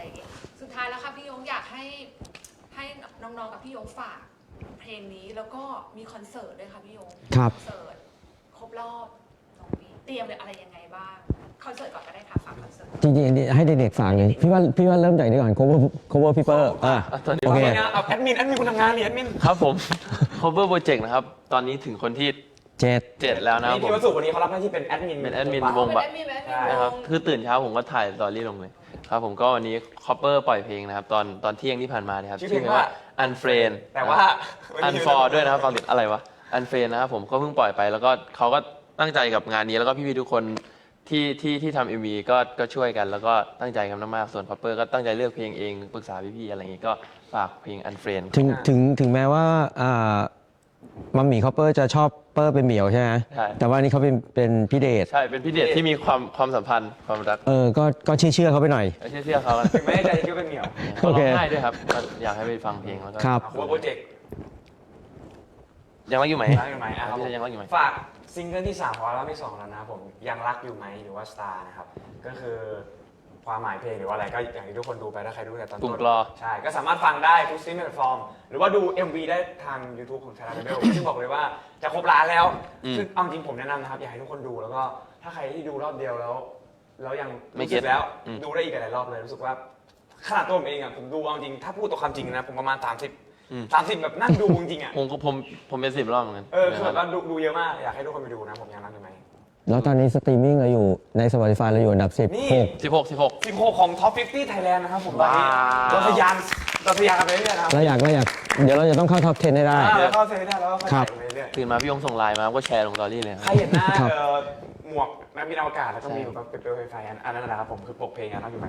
ครับ พี่ยงฝากเป็นคอนเสิร์ตก็ได้ค่ะ โอเคครับ แล้วก็สุดท้ายครับก็คือว่า 6 ธันวานี้ ใช่ครับสุดท้ายคือ 6 ธันวานี้บัตจะครบรอบ 2 ปีของการเดบิวต์แล้วครับ แล้วก็ทุกปีเขาจะกลับมาจัดคอนเสิร์ตที่จะมาเล่าความรู้สึกตลอด 1 ปีที่ผ่านมาว่าเขาไปเรียนรู้และเติบโตอะไรบ้าง ให้กับคนที่รักเขาแล้วก็เขารักฟังนะครับ ก็ฝากแฮปปี้วันเดย์นะครับ จริงๆบัตรไปขายหมดแล้วนะครับ แต่ว่าถ้าใครสนใจเรามีไลฟ์ป่ะนะเรามีไลฟ์สตรีมมิ่ง ยังไงครับครับ มี6กับ7นะมี2 วัน มี 2 วันครับ 6 กับ 7 ครับไลฟ์สตรีมมิ่งจะเป็นวันที่ 7 ครับ ครับ ครับ ขอบคุณพี่ยงแล้วก็น้ สั อก งไทยน้องพิมพ์ สักท่อนไหมครับ เอาค เอ รับ อขอสักท่อน ได้ แต่พี่ยงร้อง แล้วพี่ยงร้องด้วย ผม นะ ฟัง ขอเนี้ยขอบคุณก่อนขอบคุณนะคะ ครับผมครับ ขอบคุณครับ นะคะแล้วก็เดี๋ยวโอกาสหน้าเพลงใหม่หรือผลงานใหม่ ได้ครับผม ฝากพี่ยงไว้อีก แล้วก็มาครบทั้ง ได้เลยครับ รับมือช จั ม บตัวยาก ก็ ครับ ขอเวลาสัก6 ชั่วโมงครึ่งวัน ได้เลยครับ เอางี้หน้านี้ผมเล่าได้อีกนะแต่ว่าหมดเวลาแล้ว เขาสะกิดหลัง ตัวแรครับตัวแรมา ครับ โอเปิดจบไลฟ์ด้วยสักท่อนหนึ่ง ได้ ผมนั่งฟังนะ ได้เลยค่ะพี่ยงร้องด้วยนะคะ แล้วถึงเรากลับมา โอเคเอาฉันนึงไป ฉันนั้นลืมนะ โอเค ใครเริ่ม เอากินนะฉันนั้นลืม ด้วยกัน ห้าหก ฉันนั้นลืมไปว่าดาวบนฟ้าสว่างมากเท่าไร ลืมว่าฟ้ามีดาวตั้งมากมาย ลืมความฝันที่เราได้วาดมา ลืมรอยยิ้มที่มองจนชินตา จากวันนี้เดินต่อไปเพื่อใคร ความทรงจำเปลี่ยนไปด้วยน้ำตาต้องย้อนเวลาของเรากลับมา ไม่รู้ยังรักเธออยู่อีกไหมเช้าครับพี่ได้แคร็กครับ วันนี้นะคะครับ ขอบคุณสุดเวลามากครับ ขอบคุณ โอ้ ค ย รับขอบ เดี๋ยว คุณ เดี๋ยว ครับ เดี๋ยวครับ มันเช้า ขออินเสิร์ตก็อันนี้เป็น โยน ได้แล้วนะคะ โยน ครับ อินเสิร์ตแบบบ๊ายบาย โอเคครับ